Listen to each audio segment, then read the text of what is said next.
mga bata! Welcome sa atong klase dinhi sa telebisyon. Mga bata, karong adlaw aduna na usab kitay bag-o nga leksyon. Andam na ba mo nga magkat-on mga bata? Ali na, magkat-on na ta. Mga bata, karong buntaga atong kat-unan ang bahin sa mga lugar o butang sulod sa classroom.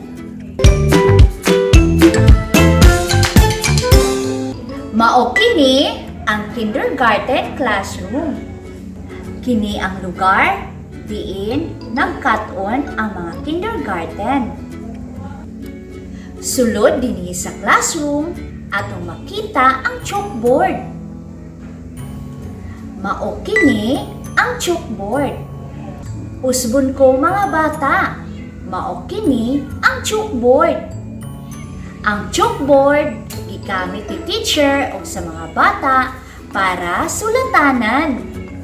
Mao kini ang lingkuranan o bangko sa mga bata. Akong usbon mga bata, mao kini ang lingkuranan o bangko sa mga bata. Mao kini ang lamesa. Akong usbon mga bata, mao kini ang lamesa. Dinhi magsulat ang mga bata. Mao kini ang mini library. Akong usbon, mao kini ang mini library. Dinhi makita ang mga nagkalain-laing libro, workbooks o mga worksheets. Mausab kini ang personality corner. Akong usbon, mausab kini ang personality corner. Mauni ang lugar kung diin ang mga bata manghinaw o muinom. Dinhi usab makita ang samin, ang sudlay o ubang panggamit sa lawas. Mao kini ang divan. Akong usbon, mao kini ang divan. Diin ibutang ang mga silhig, trapo o mga lampaso. Mausab kini ang trash can o basurahan. Akong usbon, mausab kini ang trash can o basurahan. Alang sa mga basura nga malata o dili malata. Mao kini ang umbrella rack. Akong usbon, mao kini ang umbrella rack. Ang butanganan o mga payong. Mao kini ang playhouse. Akong usbon, mao kini ang playhouse. Dinhi makita ang mga nagkalain-laing mga dulaan. Dinhi magdula ang mga bata sa dili pa magklase o iniguman sa klase. Mausab kini ang teacher's table o lamisa ni teacher. Akong usbon, mausab kini ang teacher's table o lamisa ni teacher. Diin si teacher maglingkod o magsulat. Mga bata, mao kadto ang mga butang o lugar sulod sa classroom.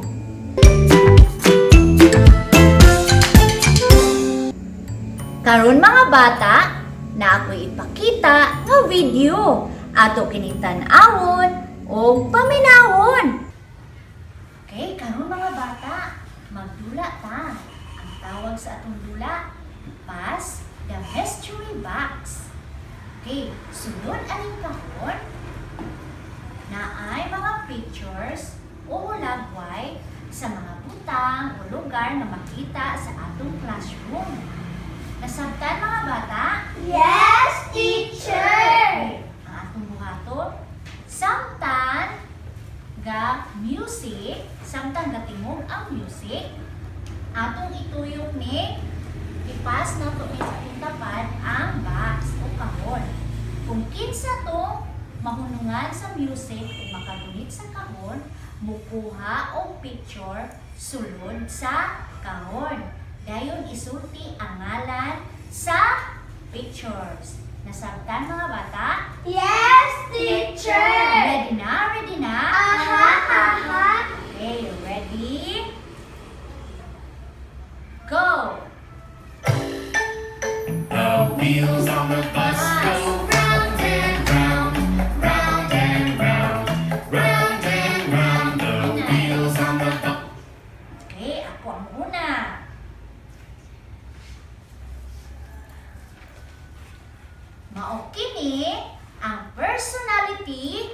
corner. Nasabtan mga bata? Yes, teacher. Okay. Nakita ba nato mi diri sa atong classroom? Yes, teacher. Very good. Sunod. Let's go round and round all through the town. The doors on the bus go up. Okay. Ruth. Butang ang box mo. Sana Ruth. Mao kini ang chalkboard. Very good. Pakpakan na to si Ruth. Okay. Ipas na po na to ang kahon, Ruth. Open and shut, open and shut, open and shut. The doors on the bus go open and. Okay, Aidan.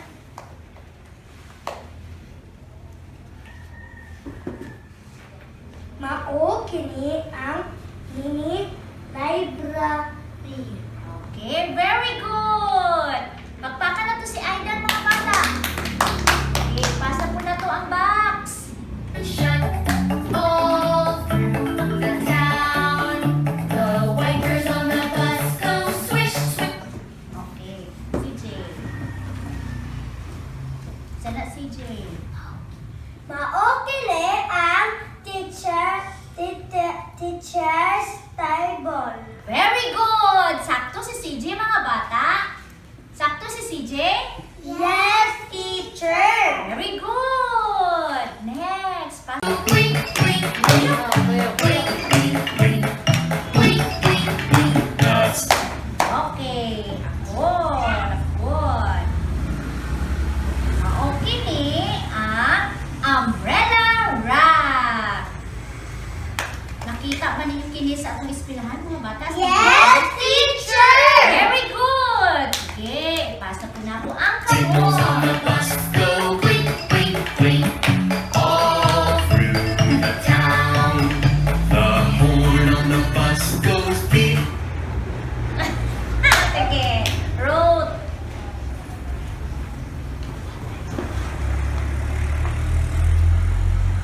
Mao kini ang mga bangko. Very good. Tinuod ba na? Bangko na, mga bata? Yes, teacher. Okay, very good. The town. The motor on the bus goes vroom, vroom, vroom. Okay, Aidan. Mao kini ang playhouse. Very good. Playhouse to, mga bata. Playhouse to? Yes, teacher. Okay, so ipas na po na to ang kahon. Vroom, vroom, vroom. Vroom, vroom, vroom. The motor on the bus goes vroom, vroom, vroom. All Okay, si Jay. Mao kini mga lamisa. Okay, sakto si CJ, mga bata. Lamisa ni. Yes, teacher. Very good. Okay, pas na po ang kahon. through the town. The people on the bus go up and down, up and down, up and down. Okay, ako. Sama ni. Kini mao ang divan. Nakuha ba ninyo ni mga bata? Yes, teacher. Nakakita na bumuani sa atong eskwelahan, sa atong sulod sa classroom? Yes, teacher. Okay, very good. Sunod. Ipasa po na po ang kahon. Ay, The people on the bus go up and down, all through the town. The babies on the bus. okay, Aidan. Okay, wala.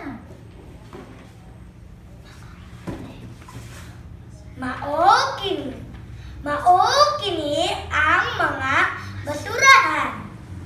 Okay, very good. Pakpakan na to si Aidan, mga bata. Okay, napoy sulod. Wala na. Okay, so No. ato nang nahibawan ang mga ngalan sa mga butang o o mga lugar sulod sa atong classroom. Pakpakan na to atong mga paborito mga bata.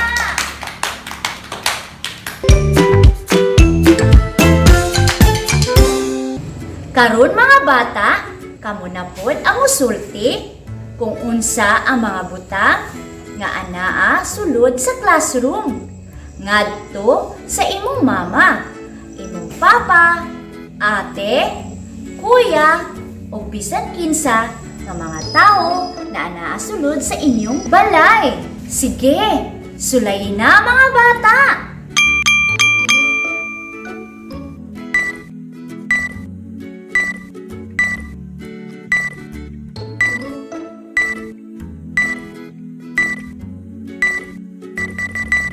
Nabuhat na ba ninyo mga bata? Kung inyo nang nabuhat, mo! Alang sa inyong unang buluhaton, tun-i ang mga hulagway. Sa tapad ni ini, adunay drawing nga kahon o kasing-kasing. Kolori ang kahon kung ang butang makita sulod sa classroom. O kolori ang kasing-kasing kung ang butang dili makita sulod sa classroom. Alang sa inyong dugang nga buluhaton, kolori ang hulagway nga makita sulod sa classroom. Ug dinhi natapos ang atong leksyon sa kindergarten karong adlaw. Hangtod sa sunod higayon. Daghang salamat mga bata. Bye-bye.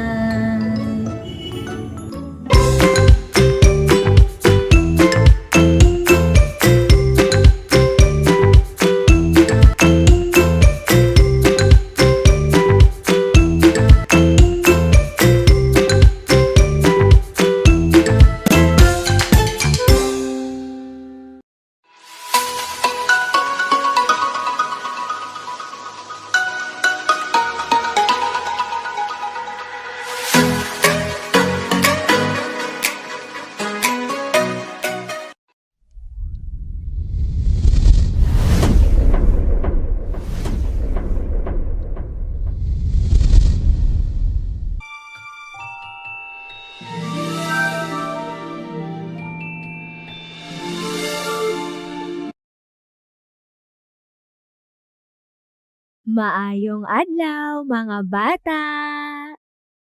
Sa dili pa nato sugdan ang atong pagtulunan karong adlaw, ato sang balikan ang ato nang nakatunan.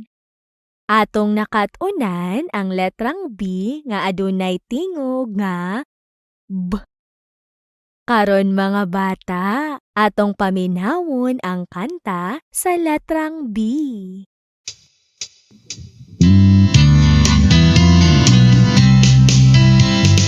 Magbasa na kita sa dakong letrang B.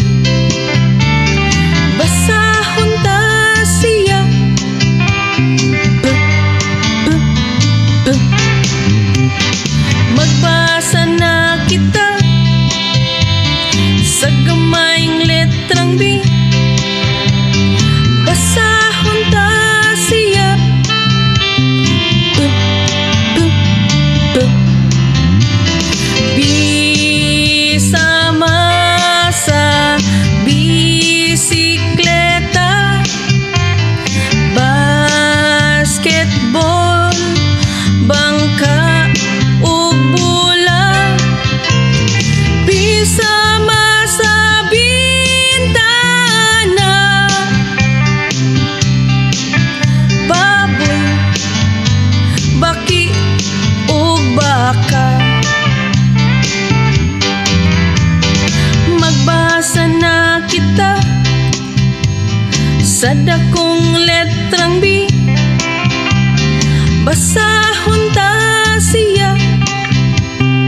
B, B, B. Basahon ta siya. B, B, B.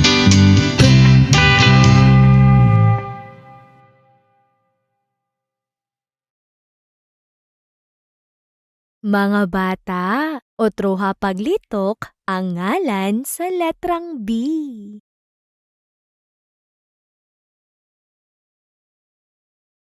Kung ang inyong gisulti mao ang letrang B. Sakto mga bata!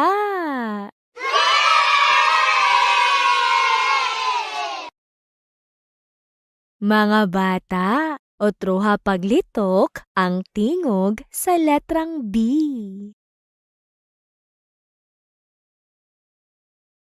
Kung ang inyong gisulti mao ang B. Sakto mga bata!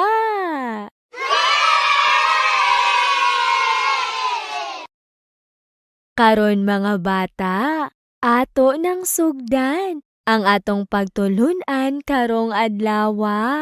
Kini mahitungod sa letrang H.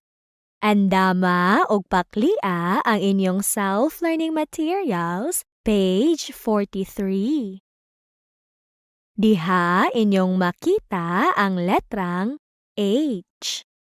Karon mga bata, lantawa ang akong baba og paminawa ko kung unsa ang saktong paglitok sa letrang H. H. Akong usbon mga bata. H. Karon mga bata, tudlua ang unang linya ug magdungan kita sa paglitok sa dakong letrang H. H. Atong usbon mga bata. H. Balikon ta mga bata. H. Usbon ta sa makausa mga bata. H. Karon mga bata, tudlua ang ikaduhang linya ug ilitok ang dakong letrang H. Usban ninyo mga bata. Balika pa mga bata. Usba pa sa makausa mga bata. Kung ang inyong gisulti mao ang letrang H. Maayo mga bata.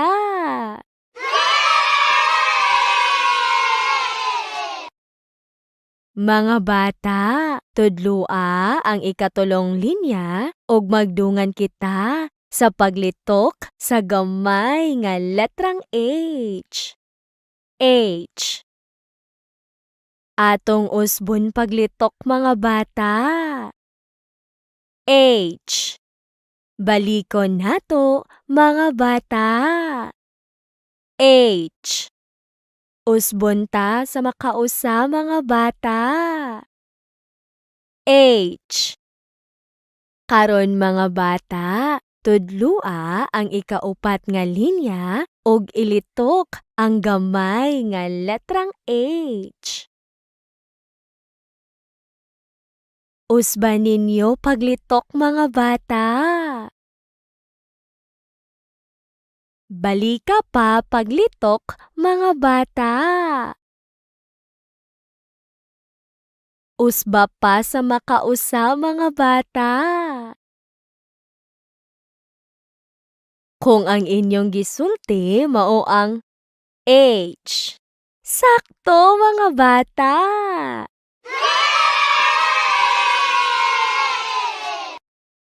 Karon mga bata, lantawa ang posisyon sa baba sa hulagway nga inyong makita tapad sa letrang H. Paminawa ug sundog ako kung unsa ang tingog sa letrang H.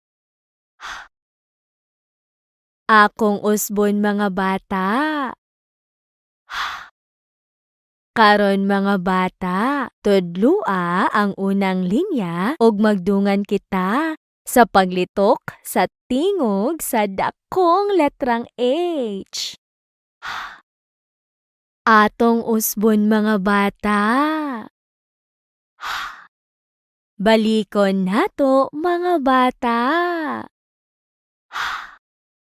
Usbon ta sa makausa mga bata. Karon mga bata, tudloa pagbalik ang unang linya ug ilitok ang tingog sa dakong letrang H. Usban ninyo mga bata. Balika pa sa makausa mga bata.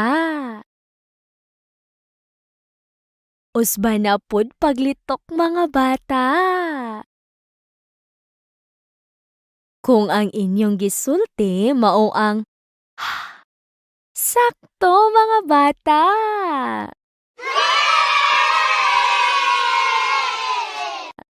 Mga bata, tudloan na pud ang ikaduhang linya ug ilitok ang tingog sa dakong letrang H.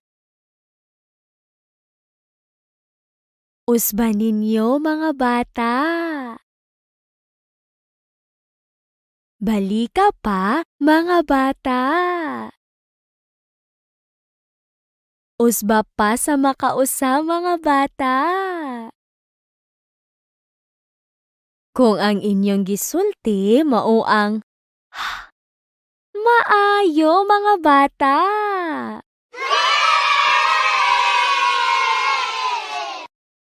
Karon mga bata, tudloa ang ikatulong linya ug magdungan kita sa paglitok sa tingog sa gamay nga letrang H. Atong balikon mga bata. Atong usbon sa paglitok mga bata. Balikon nato sa makausa mga bata. Karon, tudloa pagbalik ang ikatulong linya ug ilitok ang tingog sa gamay nga letrang H.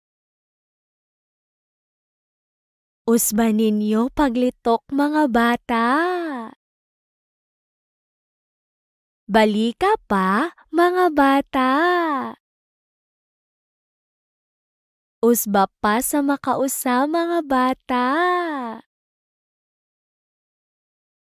Kung ang inyong gisulti mao ang maayo mga bata.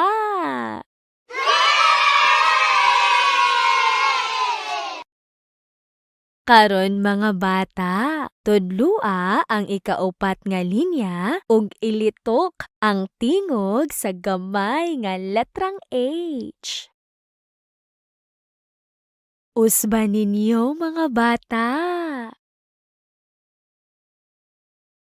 Balika pa mga bata.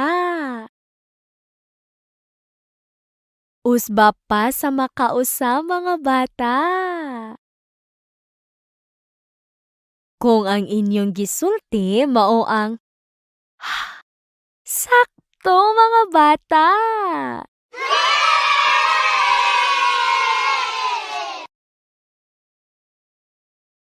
Karon mga bata, paklia ang page 43 sa inyong activity sheets ug sunda ang putol-putol nga linya aron makasulat kamo sa letrang H. Mga bata, samtang nagsulat kamo sa inyong activity sheets, paminawa ang kanta sa letrang H.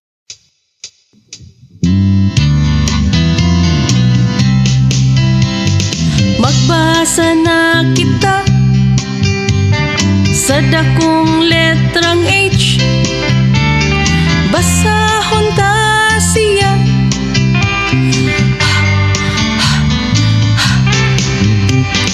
Magbasa na kita sa gamayng letrang H. Basahon ta siya.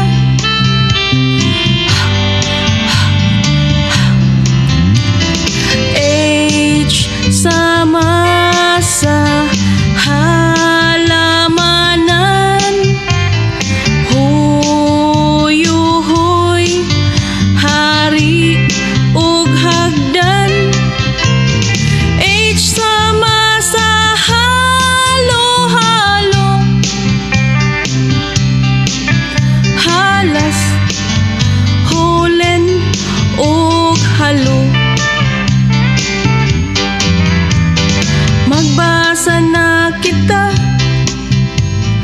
sa dakong letrang H.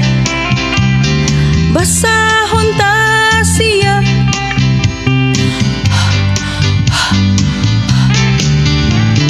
Basahon ta siya.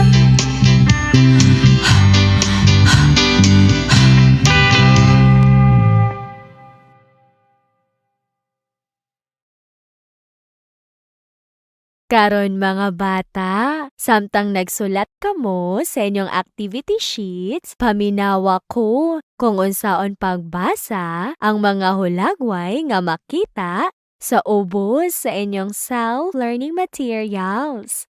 Ang unang hulagway mao ang hagdan. Hagdan. Ang ikaduha nga hulagway mao ang habol. Habol. Ang ikatulo nga hulagway nagpakita sa halas. Halas. Og din hinatapos ang atong pagtulhunan karong adlaw. Hangtod sa sunod nga higayon mga bata. Daghang salamat. Enjoy!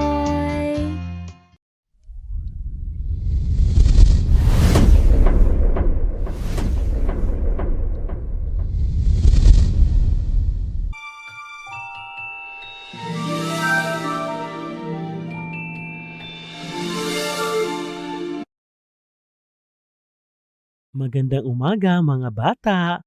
Kumusta kayo sa araw na ito? Handa na ba kayo sa ating panibagong leksyon? Ako si Teacher Popoy. Sa araw na ito ating sisimulan ang ating panibagong leksyon sa Filipino. Mga bata, basahin natin ang mga pangalan ng mga larawan na nagsisimula sa cluster TR. Ang cluster TR ay may tunog na tr. Ngayon, kilalanin at babasahin natin ang mga pangalan na nasa larawan. Basahin natin ang pangalan ng troso, trompa,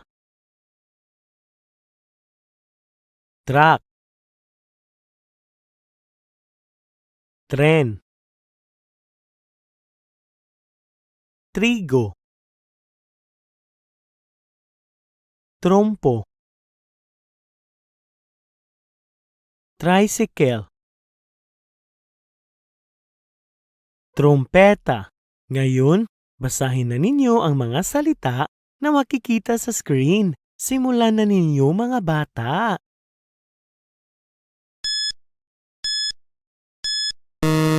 Kung ang salita ay binasa ninyo na troso, tama mga bata.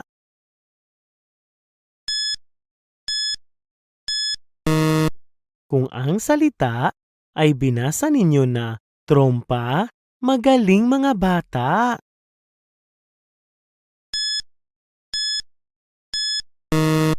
Kung ang salita ay binasa ninyo na truck, tama mga bata.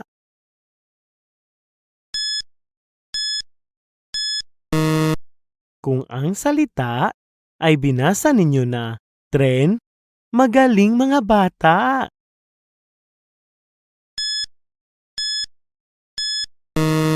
Kung ang salita ay binasa ninyo na trigo, tama mga bata.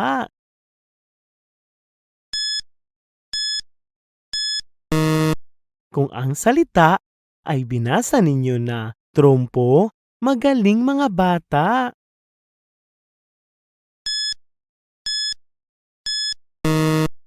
Kung ang salita ay binasa ninyo na tricycle, tama mga bata.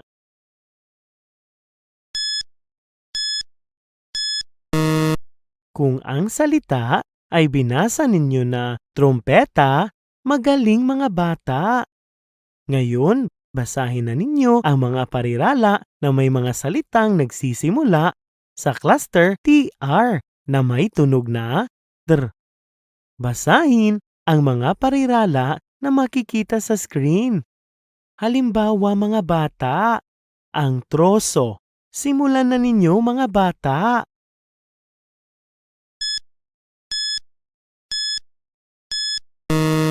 Kung ang parirala ay binasa ninyo na ang trompa, magaling mga bata.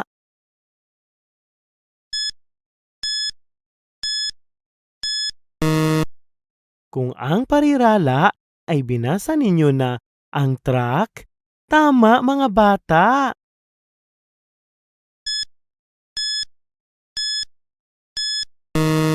Kung ang parirala ay binasa ninyo na ang tren, magaling mga bata.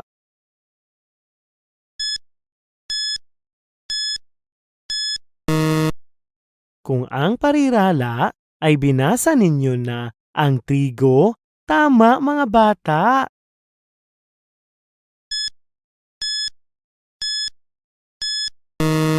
Kung ang parirala ay binasa ninyo na ang trompo, magaling mga bata.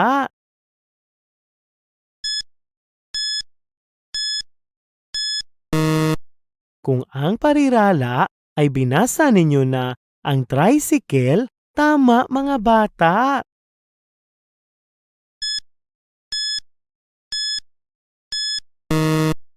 Kung ang parirala ay binasa ninyo na ang trumpeta, magaling mga bata.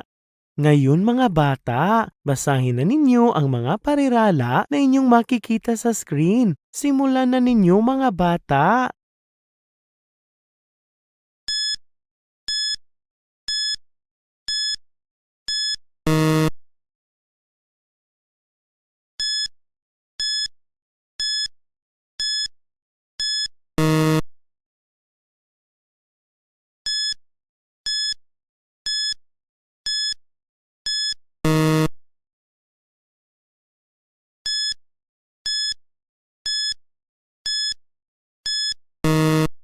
Ngayon, babasahin ko uli isa-isa ang mga parirala at alamin ninyo kung tama ba ang inyong pagbasa sa mga parirala.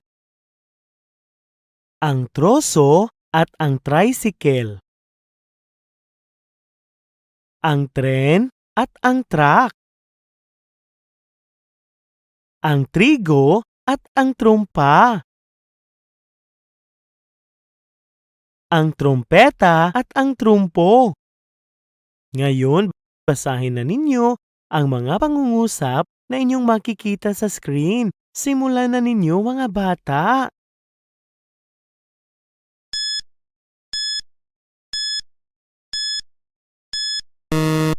Kung ang pangungusap ay binasa ninyo na ang troso ay malalaki, tama.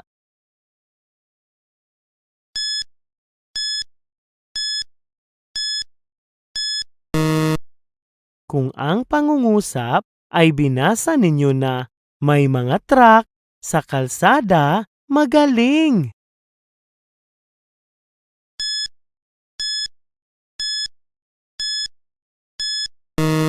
Kung ang pangungusap ay binasa ninyo na matulin ang takbo ng tren, tama.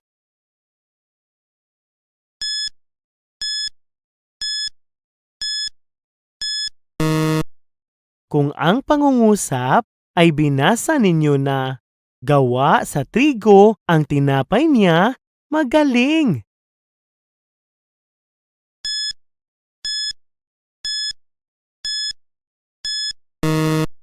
Kung ang pangungusap ay binasa ninyo na mabilis ang takbo ng tricycle, tama. Ngayon, basahin na ninyo ang isang talata na inyong makikita sa screen na pinamagatang ang troso. Simulan na ninyo mga bata.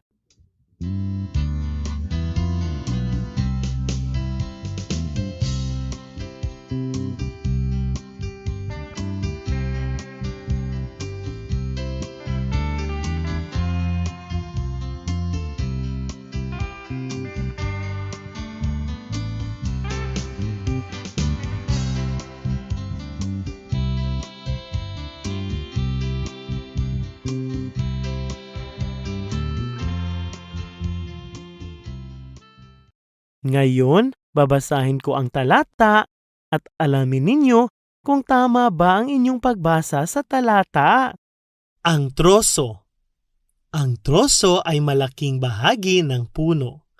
Mula sa troso ang tabla na ginagawang kasangkapan at kagamitan sa ating tahanan. Galing din sa troso ang ginagawang bahay at gusali. Dahil sa troso, maraming tao ang pinagkukunan ng hanapbuhay. Mahalaga ang troso sa buhay ng tao, kaya dapat nating alagaan ang puno at pinagmumulan ng troso. Kung ang talata ay binasa ninyo katulad ng aking pagbasa, magaling! Para sa inyong unang gawain, mga bata, tingnan ang ibabang bahagi na inyong binasa at sagutin ang mga tanong na inyong makikita. At dito nagtatapos ang ating leksyon. Hanggang sa muli mga bata, at sana'y may natutunan kayo sa araw na ito. Enjoy!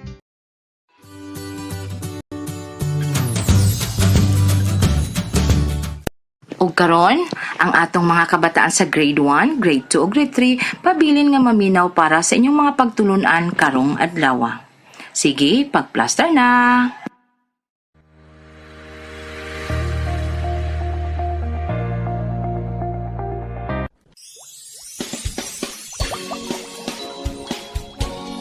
Para sa mga bata sa grade 3 arts. Makapintal og still life pinaagi sa pag-obserbar sa lain-laing mga porma, color og texture sa mga prutas, o pagdrawing kanila nga nagsapaw og pagpili sa husto nga mga color alang sa matag prutas. Mga bata, karong adlaw atong katunan ang pagpintal og still life pinaagi sa pag-obserbar sa lain-laing mga porma, color og texture sa mga prutas, o pagdrawing kanila nga nagsapaw og pagpili sa husto nga mga color alang sa matag prutas. Ang inyo sa buluhaton inighuman niining atong leksyon usa ka performance activity. Paklia ang inyong RBI learning materials sa grade 3 arts pages 1, 2, and 3. Mga bata, ang still life painting usa ka paghanay sa mga butang nga dili mo lihok o adlaw-adlawng butang nga mga natural o binuhat sa tawo. Pinaagi sa pag-obserbara o pagtan-aw sa mga butang sa atong palibot, manatural o binuhat sa tawo, makamug nakita og pinintal nga still life, diin gigamitan nato sa haom nga color sa prutas, porma, og tekstura, og diin nagpakita ang atong alampat sa panagsapaw sa mga butang. Kani usab makatabang nga mapalambo ang atong kahanas sa pamintal. Lantawan ninyo ang mga porma mga bata. Mao kini ang mga nagkalain-lain nga porma nga mao ang kwadrado, rektangulo, triangulo, lingin og oblong. Mauusab kini ang mga nagkalain-lain nga color. Diha inyong makita ang color wheel nga gilangkuban sa color orange, red, purple, blue, green, og yellow. Ang tekstura mao ang grano sa butang nga gidrawing kung kini hamis, sapnot, gansangon, gahi o humok. Pananglitan niini mao ang hamis nga inyong makita sa panit sa saging. Ang gansangon nga tekstura inyong makita sa panit sa pinya. Lantawan ninyo ang drawing mga bata. Mao kini ang drawing sa mga prutas nga nagsapaw o nagsaylob. Pananglitan, mao kini ang mga lakang sa pagpintal og still life pinaagi sa pagpaniid sa lain-laing porma, color o grano sa prutas. Madrawing nga magsinapaway og mapili ang saktong color sa matag prutas. Ang unang lakang mao ang Paghuna-huna og tulo ka prutas nga imong drawingon. Ikaduha, i-drawing kini nga nagsapaw o nagsaylob gamit ang lapis. Diha inyong makita nga ang tulo ka prutas nga akong gidrawing mao ang apple o mansanas, saging o banana, o watermelon. Ang ikatulong lakang mao ang aron mamahimong tinuod, tan-awon ang mga prutas. Pintali o kolore kini gamit ang watercolor. Mga bata, ang alampat o drawing sa ibabaw usa ka pananglitan sa still life painting nga nag-obserbar sa lain-laing porma, color o grano sa prutas. Gidrawing kini nga nagsapaw o nagsaylob gamit ang lapis. Aron mamahimong tinuod lantawon ang mga prutas. Gipintalan o gikoloran kini sa mga saktong color sa prutas gamit ang watercolor. Karon mga bata, adto na kita sa inyong buluhaton. Paklia ang page 3 sa inyong RBI Learning Materials.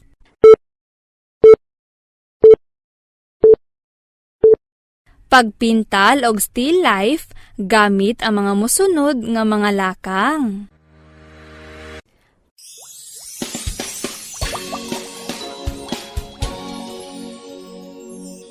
Para sa mga bata sa grade 3 science.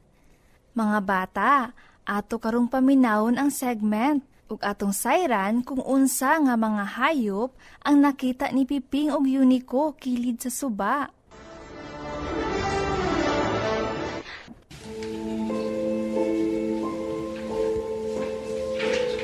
Hala, adunay mga hayop nga nangunog sagbot sa kilid sa suba. Kaya na ka nila yun, Nico? Oo, Piping. Sila ang aking mga kasamahan. Tingnan mo ang mga kambing, baka at kalabaw. Ano ang nakikita mo sa kanila?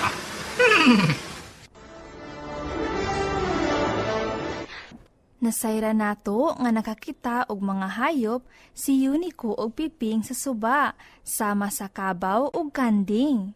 Mga bata, ang maong segment nagpahibalo ka nato nga adunay mga nagkalain-laing hayop nga atong makita sa atong palibot.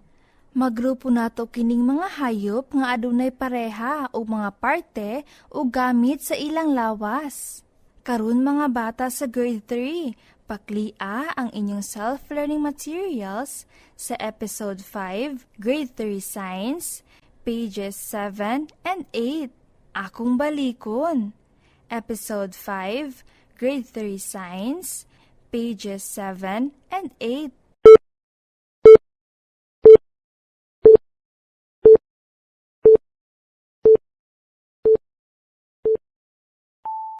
Mga bata, adunay mga nagkalain-laing hayop nga makita nato sa atong palibot. Matag hayop, magrupo kini depende sa parte sa ilang lawas o gamit ni ini. Karon mga bata, para sa inyong pananglitan, tan-awan ninyo ang chart.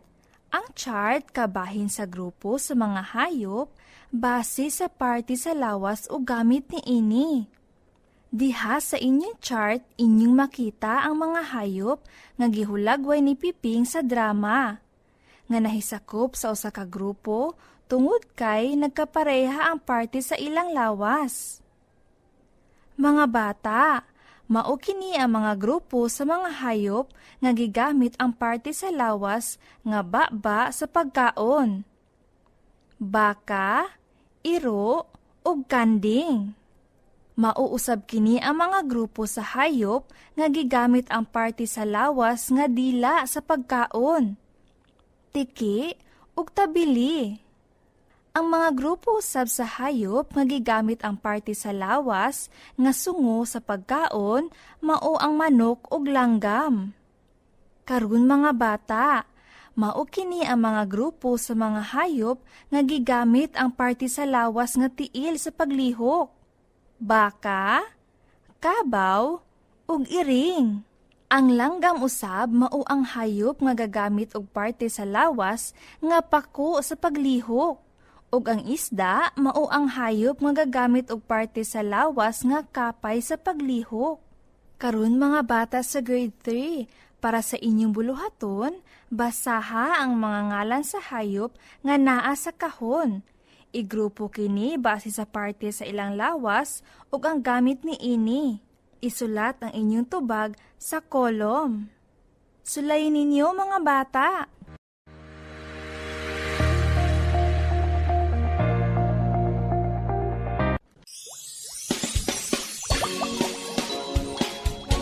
Para sa mga bata sa Grade 2 Health, mahulagway ang pamaagi sa pag-atiman sa ilong aron malikayan ang common childhood health conditions. Mga bata, karong adlawa atong katunan ang paghulagway sa pag-atiman sa ilong aron malikayan ang common childhood health conditions. Ang inyo usab buluhaton inig human ni ining atong leksyon usa ka written activity. Paklia ang inyong RBI learning materials sa Grade 2 Health, pages 3 and 4.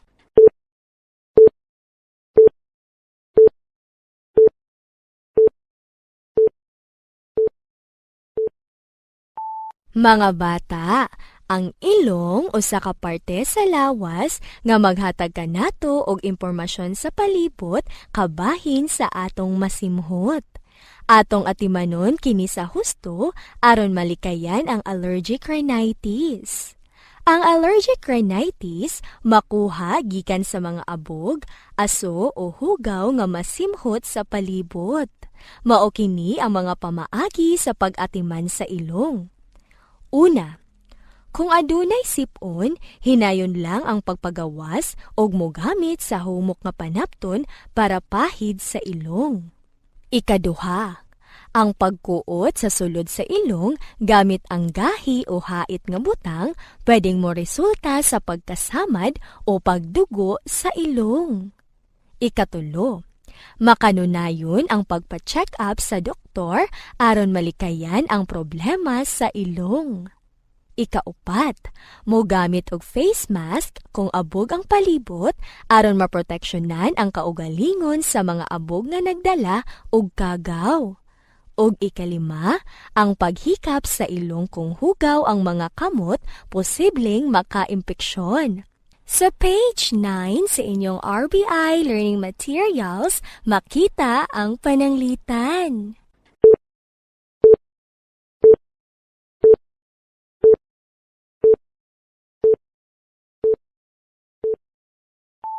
Atong basahon ang sitwasyon. Wala mihikap si Doydoy sa iyang ilong aron makalikay siya sa posibleng impeksyon tungod kay hugaw ang iyang mga kamot. Mga bata, giunsa ni Doydoy para makalikay sa impeksyon sa ilong. Kung ang inyong tubag mao ang wala siya mihikap sa iyang ilong tungod kay hugaw ang iyang mga kamot, sakto! Diha inyong makita nga adunay check ang kahon tungod kay ang sitwasyon naghulagway sa husto nga pamaagi sa paglikay sa impeksyon sa ilong. Ang hugaw nga kamot adunay posibleng kagaw nga makahatag og impeksyon sa atong ilong. Para sa inyong buluhaton, paklia ang pages 9 and 10 sa inyong RBI Learning Materials.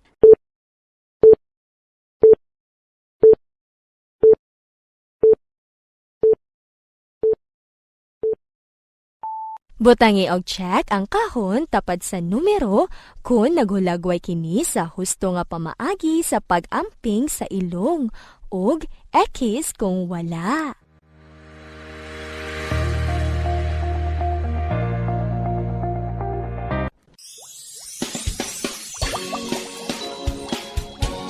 Para sa mga bata sa Grade 2 ESP, makaambit o gamit, talento, abilidad o bisan unsang butang sa isig katawo.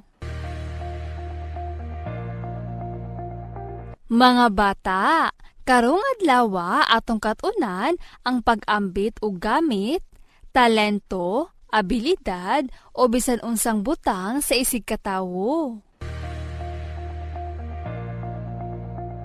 Ang inyo sa buluhaton inighuman ni ining atong leksyon o sa ka-written activity. Paklia ang inyong RBI learning materials sa Grade 2 ESP, page 25.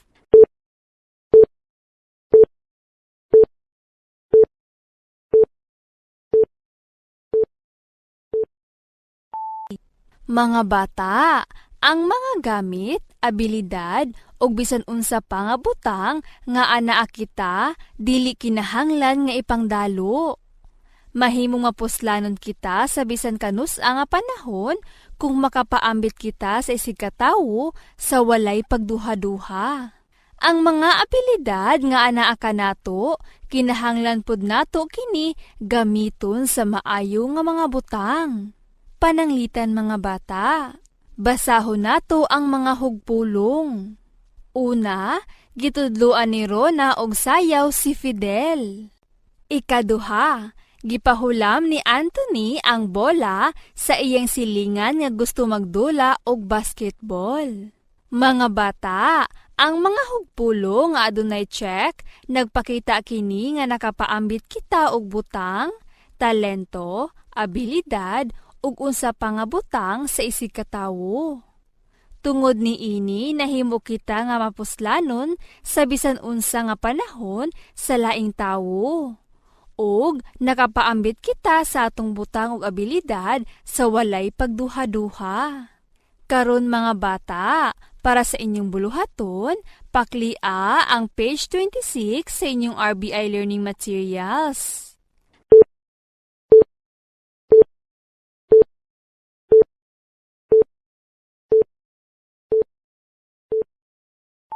Butangi og check ang kahon kung ang hugpulong nagpakita kini og pagpaambit sa butang, abilidad ug uban pa sa isig katawo og X usab kung dili.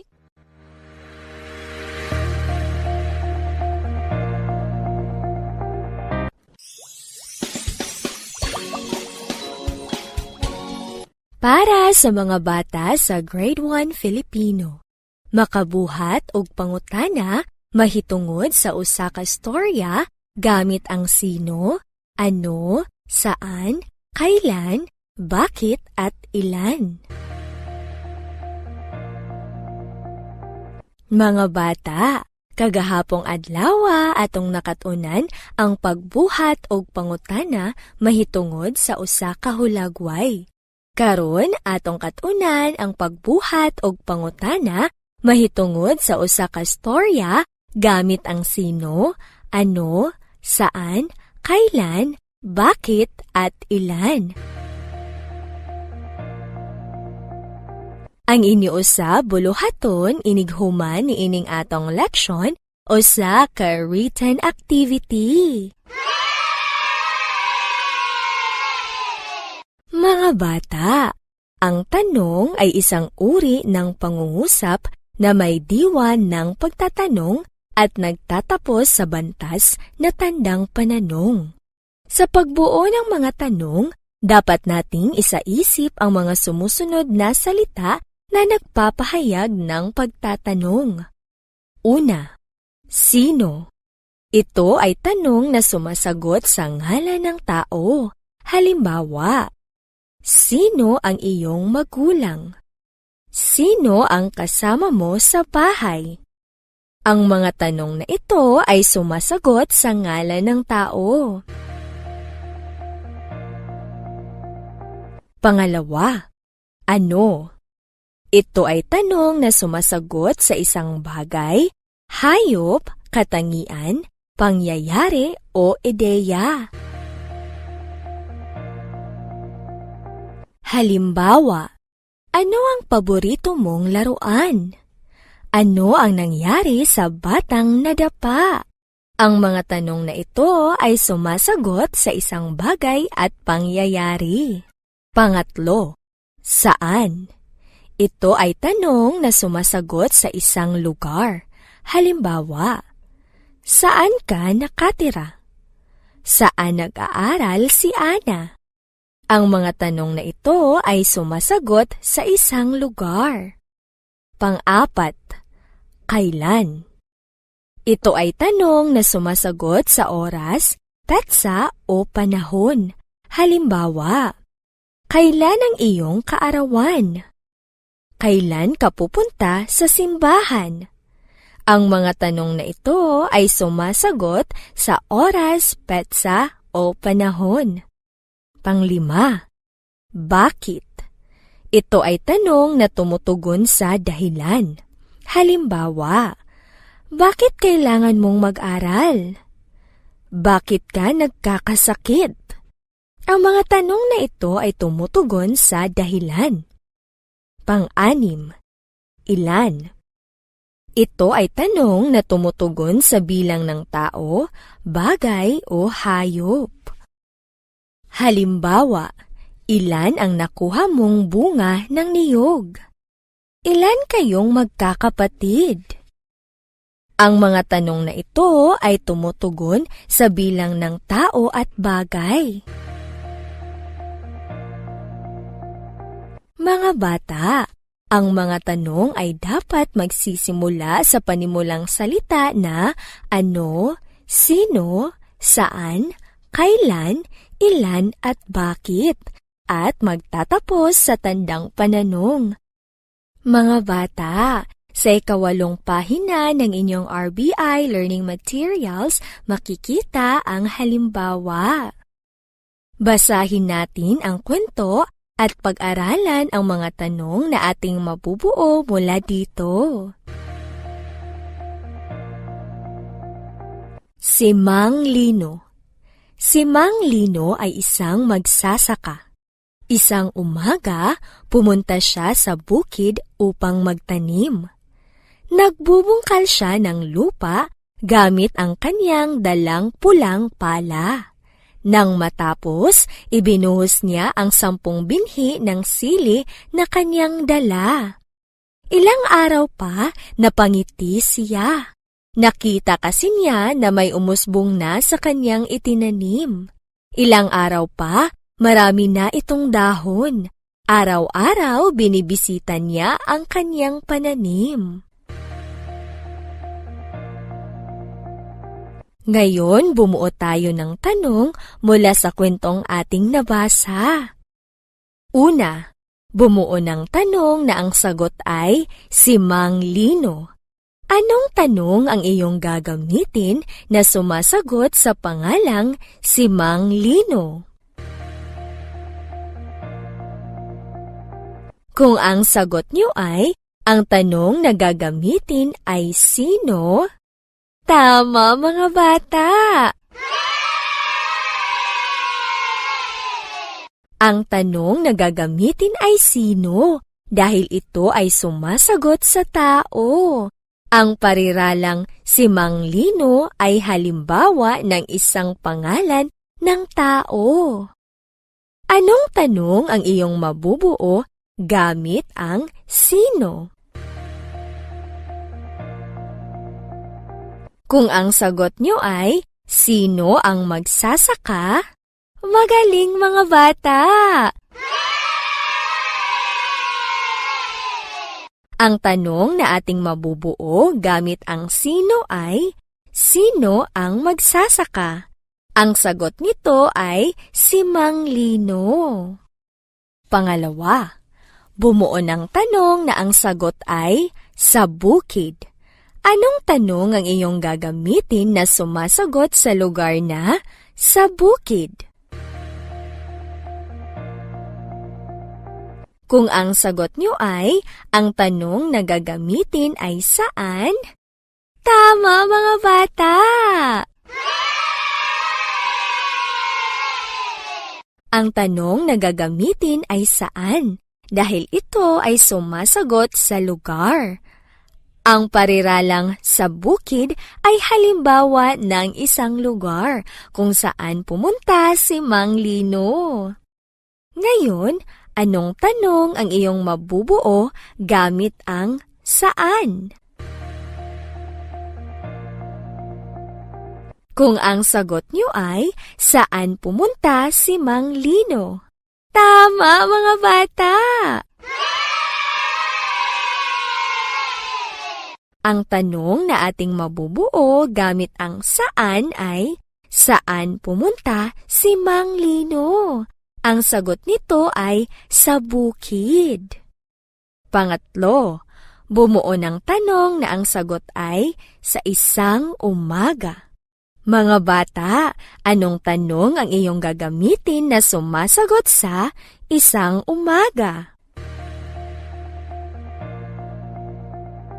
Kung ang sagot nyo ay, ang tanong na gagamitin ay kailan? Magaling, mga bata!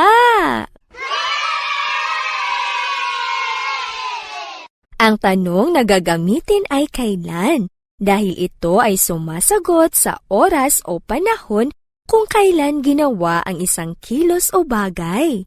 Ang pariralang isang umaga ay halimbawa ng oras o panahon kung kailan ginawa ang isang kilos o bagay. Ngayon, anong tanong ang iyong mabubuo gamit ang kailan? Kung ang sagot nyo ay, kailan siya pumunta sa bukid upang magtanim? Tama, mga bata! Ang tanong na mabubuo gamit ang kailan ay, kailan siya pumunta sa bukid upang magtanim? Ang sagot nito ay isang umaga. Pang-apat, bumuo ng tanong na ang sagot ay pala. Anong tanong ang iyong gagamitin na ang sagot ay pala? Kung ang sagot nyo ay, ang tanong na gagamitin ay ano? Magaling, mga bata! Ang tanong na gagamitin ay ano, dahil ito ay sumasagot sa isang bagay. Ang salitang pala ay halimbawa ng isang bagay. Ngayon, anong tanong ang iyong mabubuo gamit ang ano? Kung ang sagot nyo ay, ano ang ginamit ni Mang Lino sa pagbubungkal ng lupa? Tama, mga bata! Ang tanong na mabubuo gamit ang ano ay, ano ang ginamit ni Mang Lino sa pagbubungkal ng lupa? Ang sagot nito ay, pala. Panglima, bumuo ng tanong na ang sagot ay 10. Anong tanong ang iyong gagamitin na sumasagot sa 10? Kung ang sagot nyo ay, ang tanong na gagamitin ay ilan? Magaling, mga bata! Ang tanong na gagamitin ay ilan dahil ito ay sumasagot sa bilang ng isang bagay. Ang salitang 10 ay halimbawa ng bilang ng isang bagay. Ngayon, anong tanong ang iyong mabubuo gamit ang ilan? Kung ang sagot nyo ay, ilan ang dala niyang binhi ng sili? Tama, mga bata! Ang tanong na mabubuo gamit ang ilan ay, ilan ang dala niyang binhi ng sili? Ang sagot nito ay 10.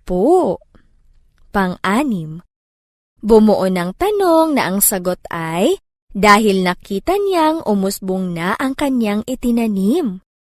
Anong tanong ang iyong gagamitin na ang sagot ay dahil nakita niyang may umusbong na ang kanyang itinanim? Kung ang sagot nyo ay, ang tanong na gagamitin ay bakit? Magaling mga bata! Ang tanong na gagamitin ay bakit? Dahil ito ay sumasagot sa dahilan kung bakit ginawa ang isang kilos o bagay. Ang pariralang dahil nakita niyang umusbong na ang kanyang itinanim ay halimbawa ng isang dahilan. Ngayon, anong tanong ang iyong mabubuo gamit ang bakit? Kung ang sagot niyo ay, bakit napangiti si Mang Lino? Tama mga bata! Ang tanong na mabubuo gamit ang bakit ay, bakit napangiti si Mang Lino? Ang sagot nito ay, dahil nakita niyang umusbong na ang kanyang itinanim. Ngayon, pumunta na tayo sa inyong gawain. Pakibuksan ang 11 at 12 pahina ng inyong RBI Learning Materials.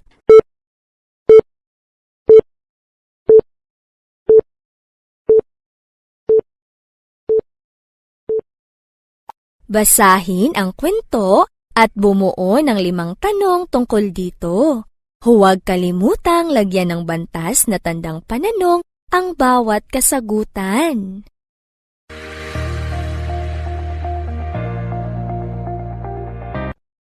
Mao kadto ang pagtulunan sa atong mga kabataang grade 1, grade 2 o grade 3. Daghan kaayong salamat sa padayon nga pagpaminaw alang sa pagkat-on karong adlaw. Daghan usab nga salamat sa atong mga ginikanan nga pabilin nga nagabay sa atong mga kabataan.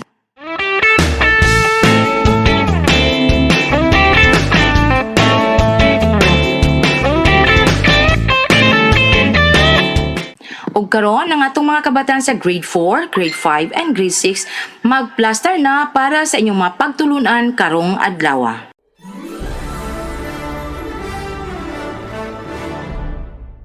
Para sa mga bata sa grade 4 science, describe the effect of the environment on the life cycle of organism.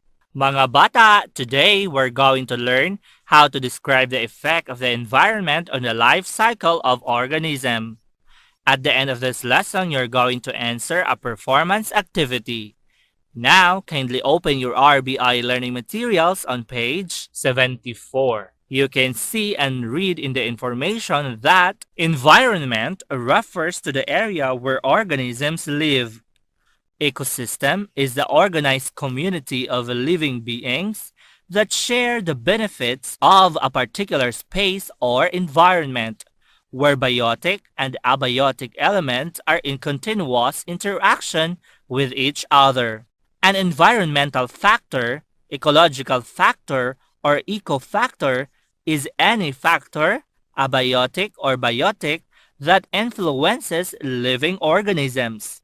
Abiotic factors or non-living things include ambient temperature, amount of sunlight, and pH of the water, soil in which an organisms live. Biotic factors would include the availability of food organisms and the presence of biological specificity, competitors, predators, and parasites.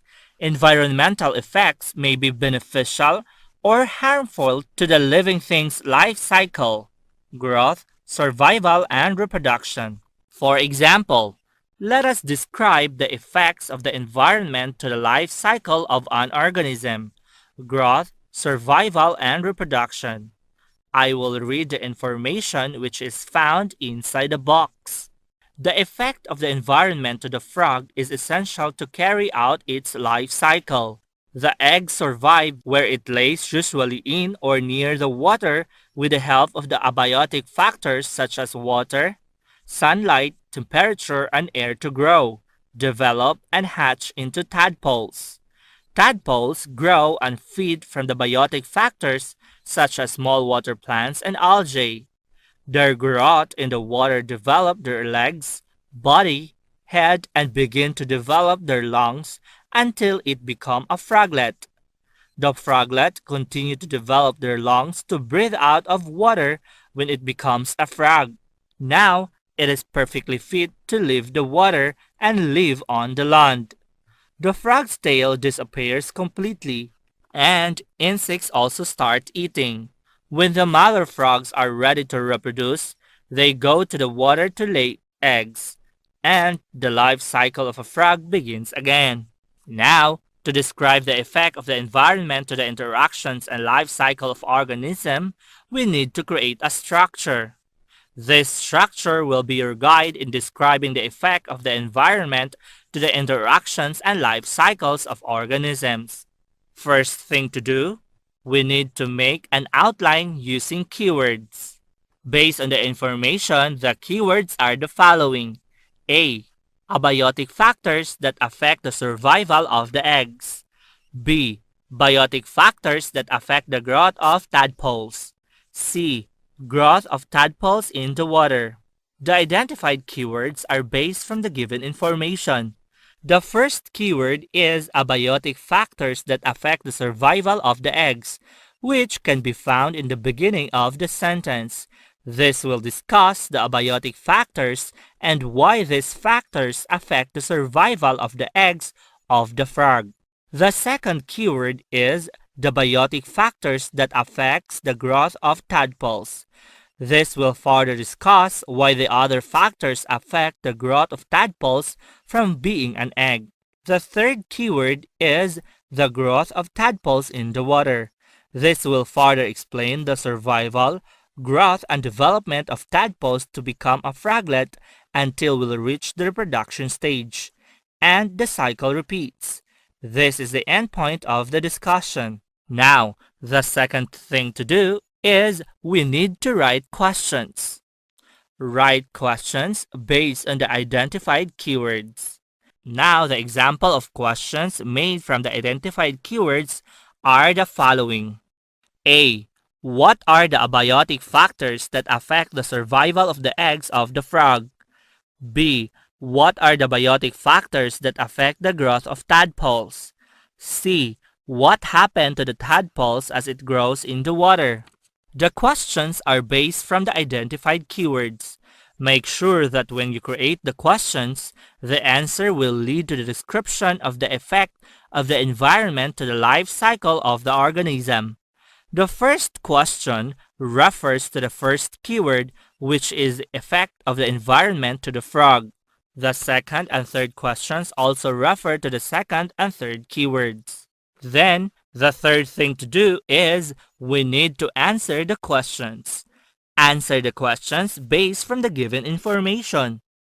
And the following answers to the questions are the following. A. The abiotic factors such as water, sunlight, temperature, and air affect the survival of the eggs of the frog because it helps the eggs survive to grow, develop, and hatch into tadpoles. B. The biotic factors like small water plants and algae affect the growth of the tadpoles because the tadpoles are fed from these biotic factors. These factors help the growth of tadpoles started from being eggs and the tadpoles develop into a froglet. C. The tadpoles grow and feed in the water and develop their legs, body, head, and begin to develop their lungs until it become a froglet. The froglet continue to develop until it become an adult frog. The frogs then leave the water and live in the land. When the mother frogs are ready to lay their eggs, they go to the water and the cycle begins again. The answers are based from the questions. The first answer corresponds to the first question. The second answers correspond to the second question. All ideas of the answers are based from the given information about the effect of environmental factors to the life cycle of the organisms. Then, the last thing to do is we need to describe the effect of the environment to the life cycle of organism by combining the answers from the questions. The abiotic factors such as water, sunlight, temperature, and air affect the survival of the eggs of the frog because it helps the eggs survive to grow, develop and hatch into tadpoles. The biotic factors like small water plants and algae affect the growth of the tadpoles because the tadpoles are fed from these biotic factors. These factors help the growth of tadpoles started from being eggs, and the tadpoles develop into a froglet. The tadpoles grow and feed in the water and develop their legs, body, head, and begin to develop their lungs until it become a froglet. The froglet continue to develop until it become an adult frog. The frogs then leave the water and live in the land. When the mother frogs are ready to lay their eggs, they go to the water and the cycle begins again. Nakuha niyo ba mga bata? Magaling! Now, for your activity, you are going to describe the effects of the environment to the life cycle of organism. Now, it's time for you to do your activity.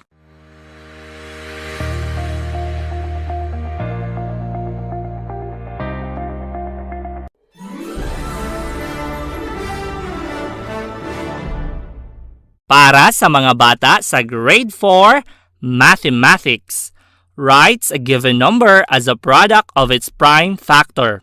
Mga bata, in our previous lessons, we've learned how to write a given number as a product of its prime factor using factor tree method.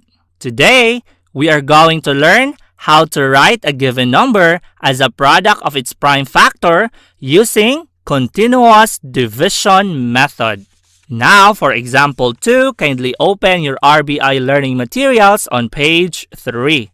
Let us try to write the number 16 as a product of prime factorization using continuous division. So, ato karong pangitaon ang mga prime factors ni 16 gamit ang continuous division.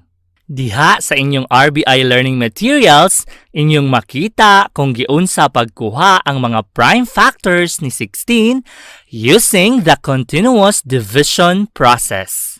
Para atong makita ang mga prime factors ni 16 using continuous division, ato lang i-follow ang mga musunod nga steps. So ang una natong buhaton, atong i-divide ang 16 sa smallest prime number. Atong nahibawan nga ang smallest prime number kay number 2. Kung dili gali divisible ang given number sa smallest prime number nga 2, atong gamiton ang sunod nga smallest prime number. So since ang 16 is divisible man sa 2, atong i-divide ang 16 ni 2. 16 divided by 2 equals 8. So karon, ato na pong i-divide ang 8 sa smallest prime number nga 2. 8 divided by 2 equals 4. Karon, atong i-divide ang 4 sa smallest prime number nga 2. 4 divided by 2 equals 2. Sunod, atong i-divide ang 2 sa smallest prime number nga 2. 2 divided by 2 equals 1. Mga bata, ato lang balik-balikon ang process until makakuha ta sa quotient or answer nga 1. Remember, we use only prime numbers to divide. So, by using the continuous division, ato nang nakuha ang mga prime factors ni 16. The prime factors of 16 is equal to 2 times 2 times 2 times 2. So karon, by using the continuous division, ato nang nakuha ang mga prime factors ni 16. Kanang gilinginan og pula sa inyuhang RBI learning materials. So, ang prime factors ni 16 is equal to 2 times 2 times 2 times 2. Nakuha niyo ba mga bata? Magaling! Now, kindly read and study the remaining example which is found in your RBI learning materials. After that, kindly open your RBI learning materials on page 4. For your activity, you are going to write the number as a product of its prime factor using continuous division method. Now, it's time for you to do your activity.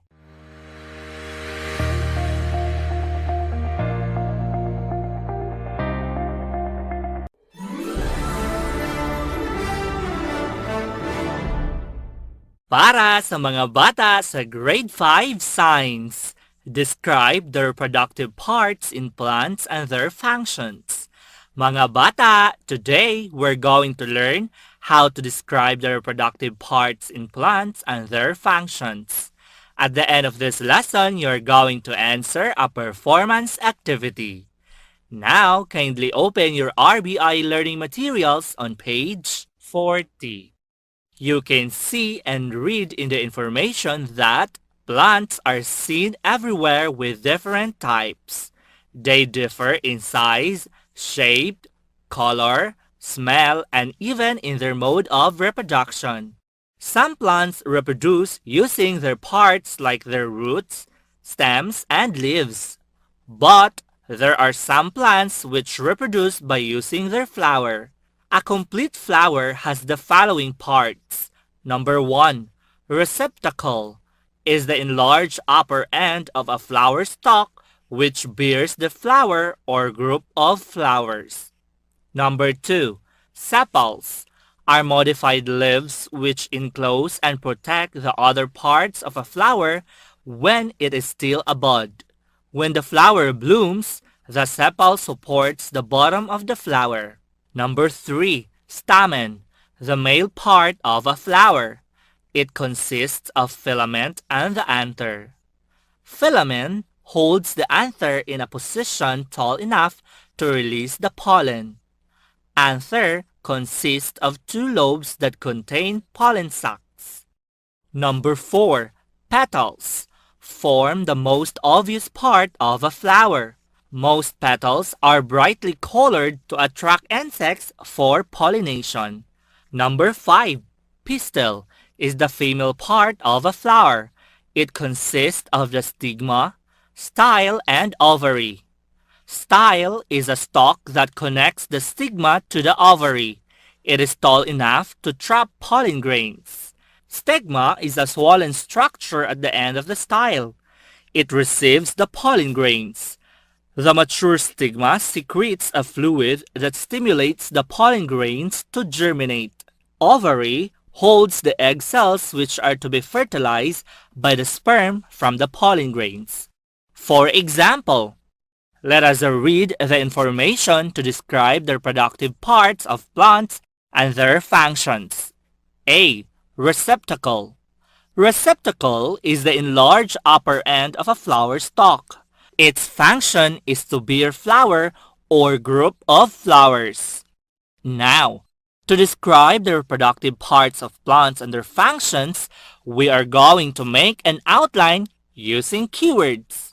The first keyword is receptacle, and the second keyword is function of receptacle. The outline above is based from the information. The information has 2 keywords. These keywords are the important ideas in the information. The first keyword is based on the first sentence in the information. It is the topic sentence in the paragraph. The second keyword is the sentence that supports the topic sentence. Now, let us make questions based from the outline above. The first question is, what is receptacle? The second question is, what is the function of the receptacle? The questions are based on the keywords above. The first question is based from the first keyword, which is the main topic in the paragraph. The second question is based from the second keyword in the outline. Then, let us answer the questions through the given information. The first answer is, receptacle is the enlarged upper end of a flower stalk. And the second answer is, the function of receptacle is, it bears the flowers or group of flowers. The first sentence is the answer to the first question, which is the key sentence or the topic sentence in the paragraph. The second sentence is the answer to the second question. Also, this is the supporting details of the key sentence in the paragraph. Now, Let us connect the answers to make description. I will read the description inside a box. Receptacle is the enlarged upper end of a flower stalk. The function of receptacle is it bears the flower or group of flowers. Nakuha niyo ba mga bata? Magaling! Now, kindly read and study the remaining examples which are found in your RBI learning materials. After you read the next examples, kindly open your RBI learning materials on page 44. For your activity, you are going to read the information below and describe the reproductive parts of plants and their functions. Now, it's time for you to do your activity.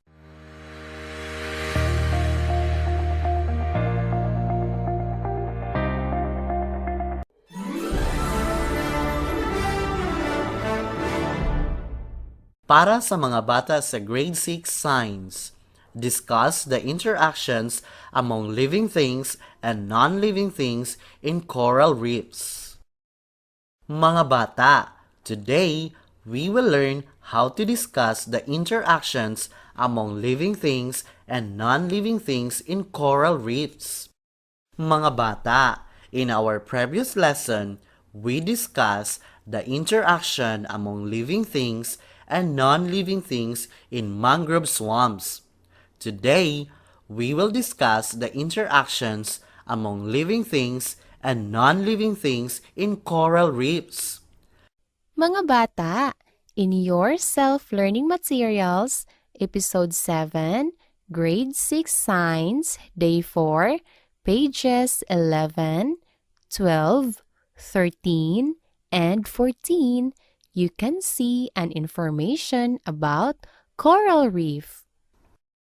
Coral reef is a rock-like structure or ecosystem that houses different marine plants, animals, and other organisms. Coral reefs are built by polyps or coral animals with soft bodies and mouths that are surrounded by stinging tentacles. These animals develop skeletons of limestone around themselves. They grow and multiply by dividing into two, and then they leave their skeletons behind. These skeletons build up gradually to form the coral reefs. In the example, you can see an illustration showing the interactions of living things and non-living things in coral reefs. Mga bata, as you can see in the illustration, coral reefs are ecosystem with diverse collection of species. These species interact with each other and the environment. The living things found in the coral reefs are plants, animals, and microorganisms. The non-living things are water, temperature, and sunlight. Let us discuss first the interaction between sun and plants.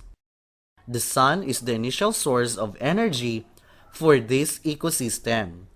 This energy is transferred to animals as they eat plants. Algae, phytoplankton, and other plants use this energy during photosynthesis. The primary producers are blue-green algae, phytoplankton, zooxanthellae, seagrass, and brown algae. They make their own food using water, sunlight, and carbon dioxide. They start the food chain. They provide energy. Interaction between plants and primary consumers. Primary consumers are animals that eat producers. Some of these are zooplankton, coral polyps, sponges, mollusks, sea urchins, starfish, sea fan, clams, corals, shrimps, and smaller fish. They are herbivore. Interaction between primary consumers and secondary consumers. Secondary consumers are animals that eat primary consumers. They are stingrays, jellyfish, starfish, sea turtle, sea anemone, pufferfish, sea snake, octopus, bottlenose dolphin, moray eel, sea slug, seahorse, lobsters, and blue shark. Animal eats so many things, so food chain has many overlapping parts. Interaction of temperature to coral reefs. Sudden rise in temperature disrupts weather temperature and may kill corals.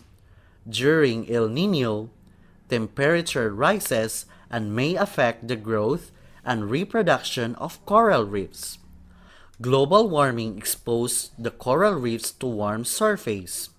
Water causes change in color and eventually destroy the coral reefs. Interaction of decomposers. The decomposers are organisms that break down dead organic material and return nutrients to the sediment. They eat dead animals and plants, like mushrooms, fungi, insects, and bacteria. These nutrients are used by the producers during photosynthesis to create energy, thus completing the cycle.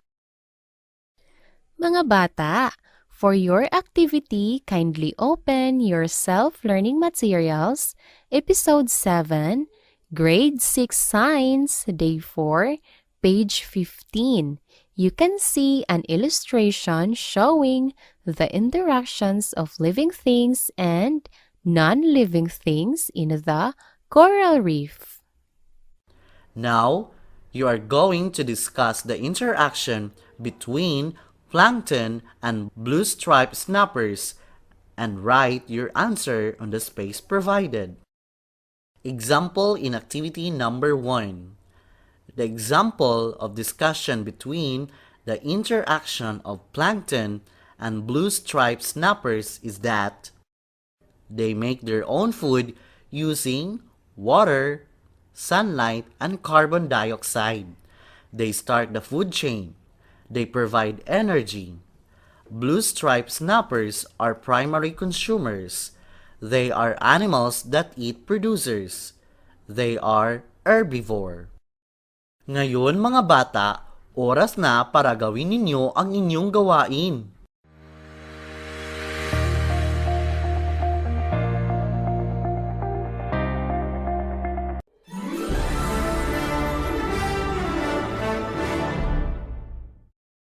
Para sa mga bata sa Grade 6 Mathematics.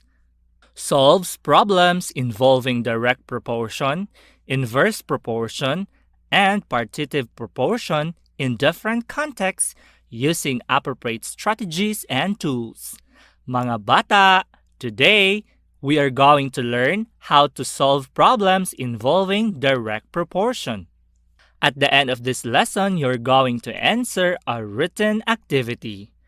Now, kindly open your RBI learning materials on page 1. You can see and read in the information that a proportion is a statement of equality between two ratios. When two ratios are equal, a proportion is formed.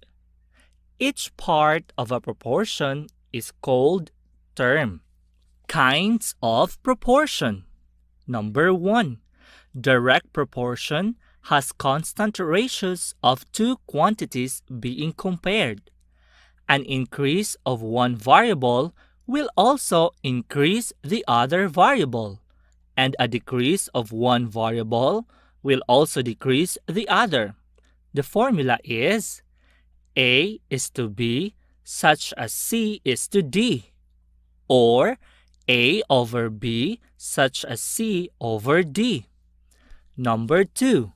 Inverse proportion has constant product of two quantities being compared. When a quantity increases, the other quantity decreases.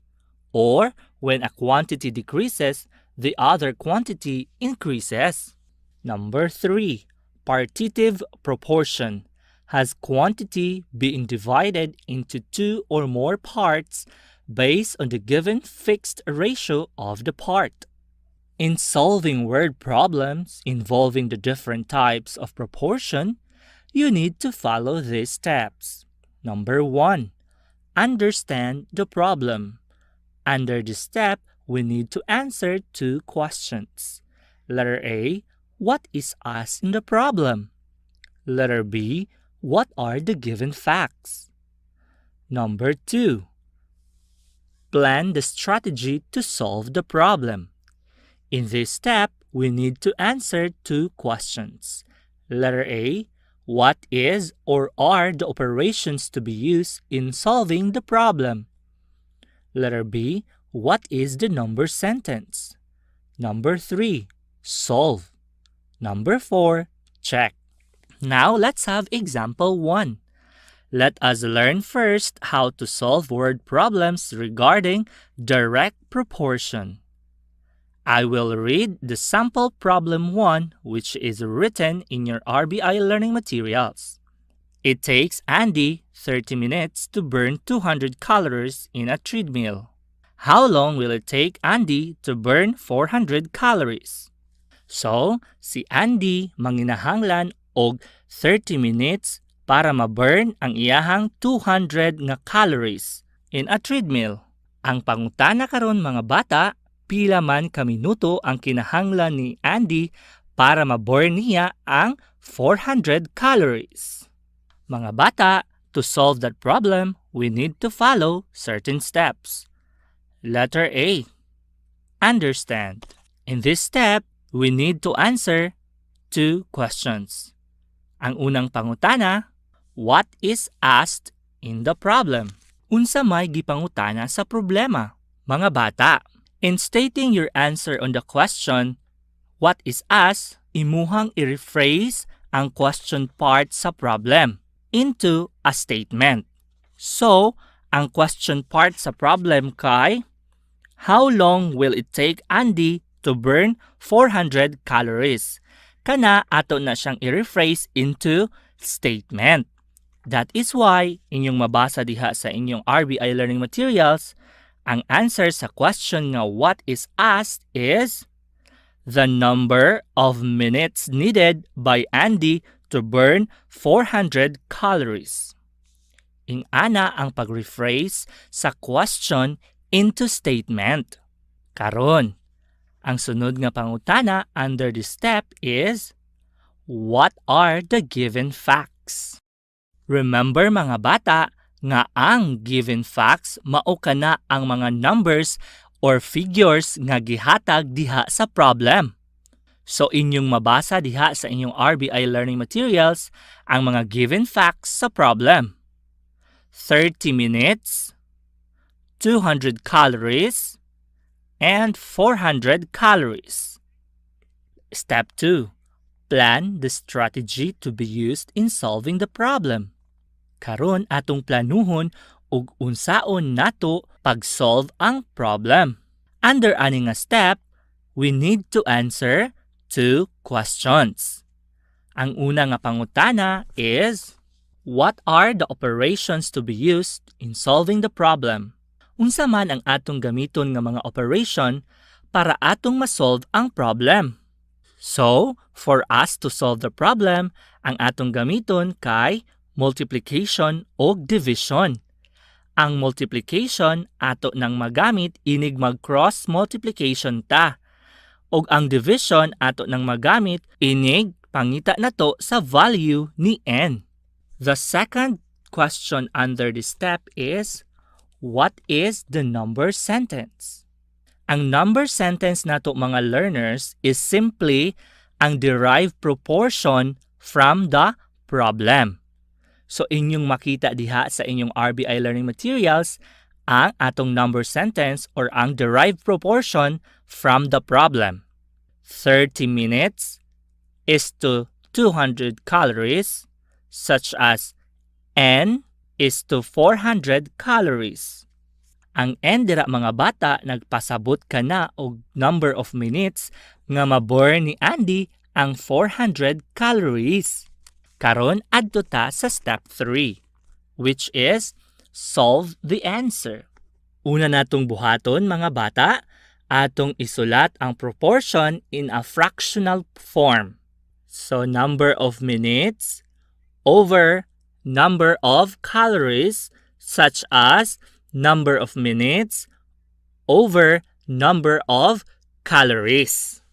Mao ka na ang atong fractional form sa atong proportion.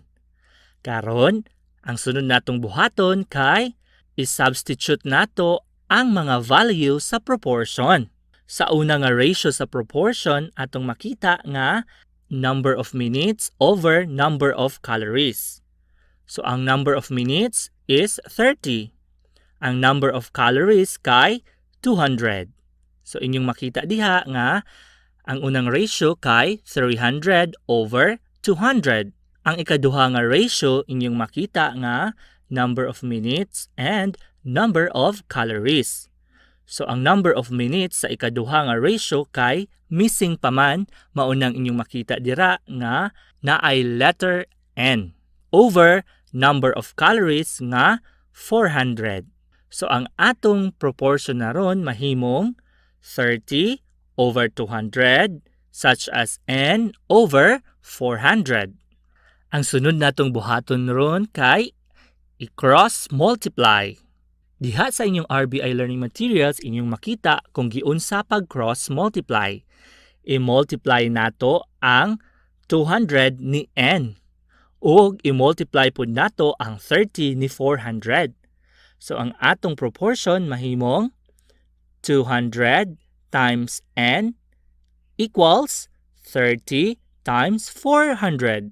I-times natog una ang 200 ug N. Dayon sunod, i-times ang 30 og 400. 200 times N equals 200 N.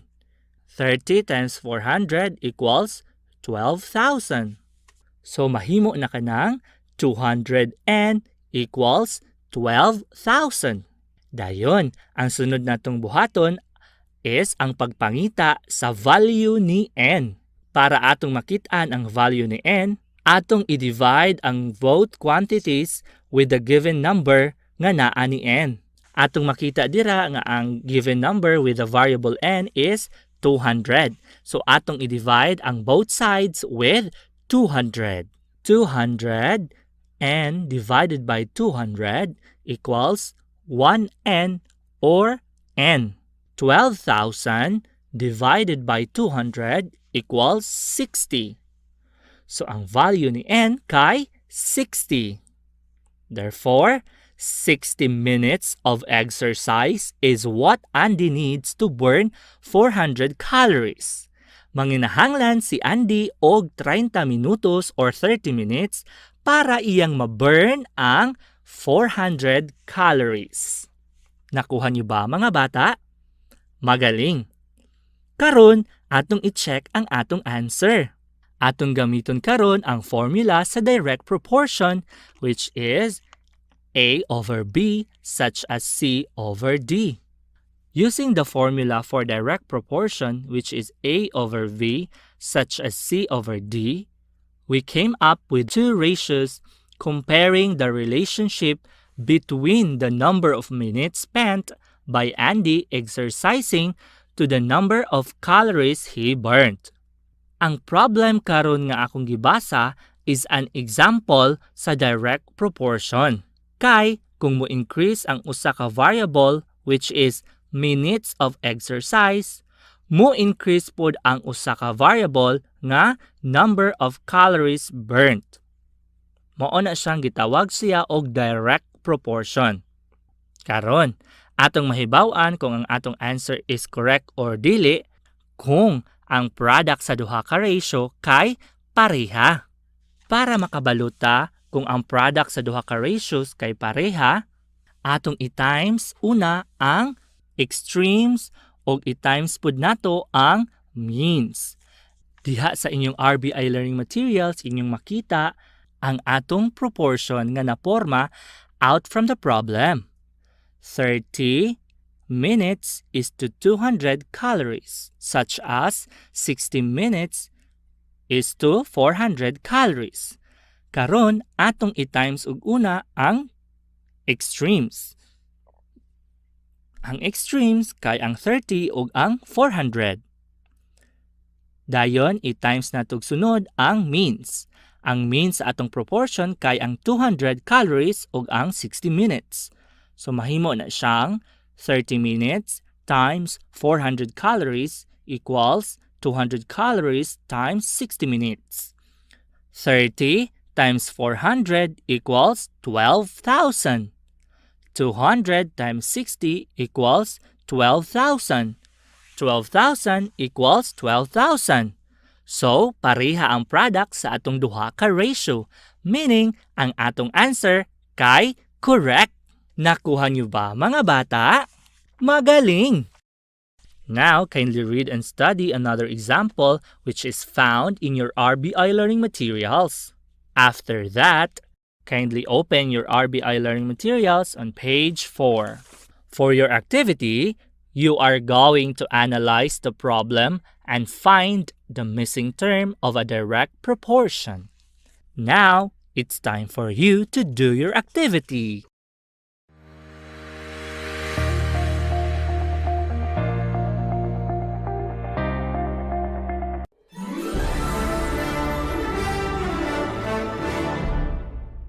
Para sa mga bata sa grade 6 music, read simple musical notations in the key of C major, F major, and G major. Mga bata, today we are going to learn how to read simple musical notations in the key of C major, F major, and G major. Your activity after this lesson is a performance activity. In our previous lesson, we learned how to read the musical notations on the key of C. Today, let us try reading the musical notes of key of G. G major key signature has one sharp found on the 5th line of the staff. Looking on the staff above, the pitch name that falls on where the sharp is F. This means all notes fell on F will raise its pitch to one seminote or it will become F sharp. Let us try reading the musical notes of this piece. Key of G major is named after its home note G. It has one sharp found on the 5th line on pitch name F. So, in reading the notes, all notes fall on F is raised one semitone higher and becomes F sharp. The position of the pitch names are still the same with key of C major. Now for your activity, kindly open your RBI learning materials, page 5. Read the musical notes of this piece in key of G signature. Write your answer on the blanks below the notes. Mga bata, now it's time for you to do your activity.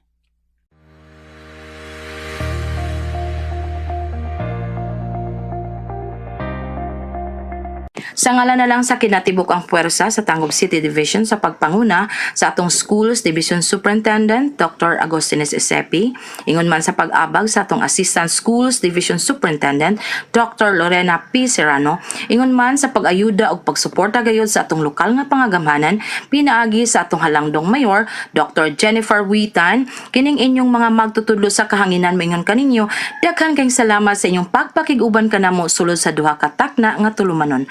Hangtod ugma, bye-bye everyone, God bless us all.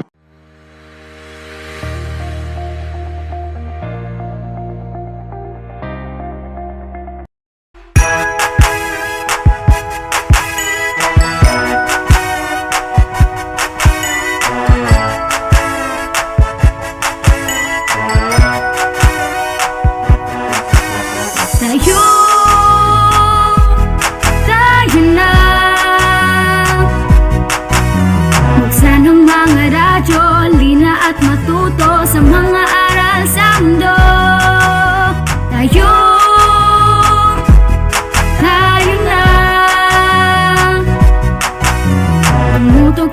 TV, mag-aral ng maigi to get the lessons easily. It's tangkop, tangkop, tangkop time. We learn all things, it's very fine, masaya. Tutok na. It's tangkop, tangkop, tangkop time. We learn all things, it's very fine, masaya. Tutok na.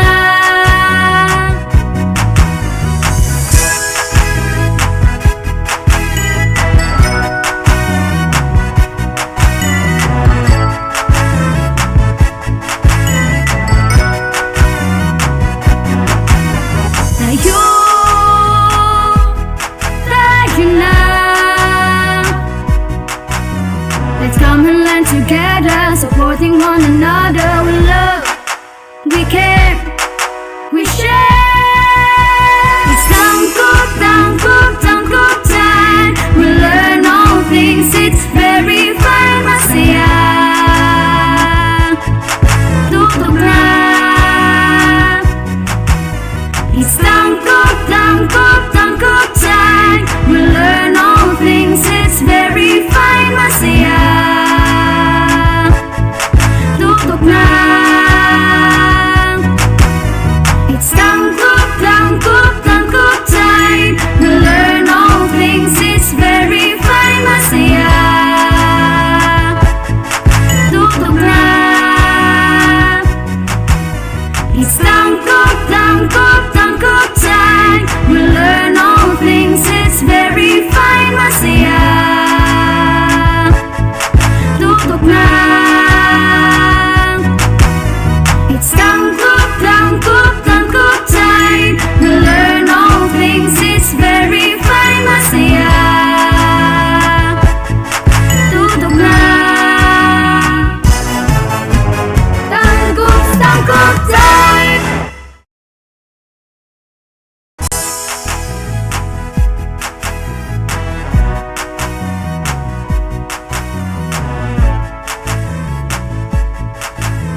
Himaunom ang mati ay sayon. Addition o multiplication, subtraction o ang division. Problema dali resolbaron, kay ang mati ay sayon. Sa duha tulo upat.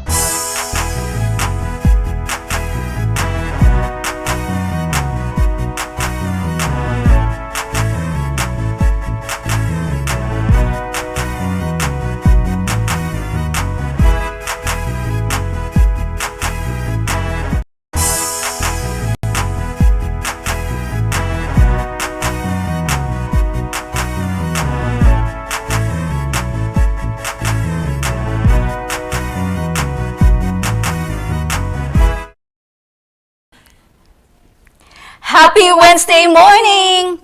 Good morning to our dear learners and of course to our parents who are watching now through our FB Live. Today is Wednesday, December 15, 2021. Welcome sa ikatulong adlaw sa atong pagkaton karong si Manahuna. I am Teacher Rayan from Maluro Integrated School. I am Teacher Michelle from Taguite Elementary School. And we are your teacher facilitators for today. And here are the competencies for this day.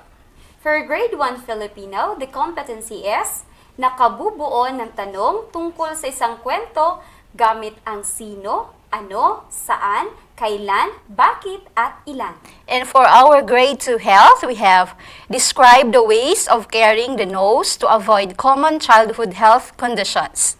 For Grade 3 Science, the competency is classify animals according to body parts and use. And for our Grade 4 Science, we have this one.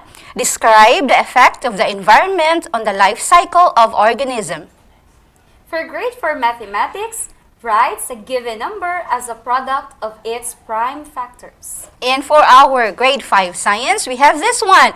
Describe the reproductive parts in plants and in their functions. For Grade 6 Mathematics, we have solves problems involving direct proportion in different contexts using appropriate strategies and tools. And for our Grade 6 Music, read simple musical notations in the key of F major. Stay tuned, learners, because we will be right back after a short break. This is Astral Academy Cyber School.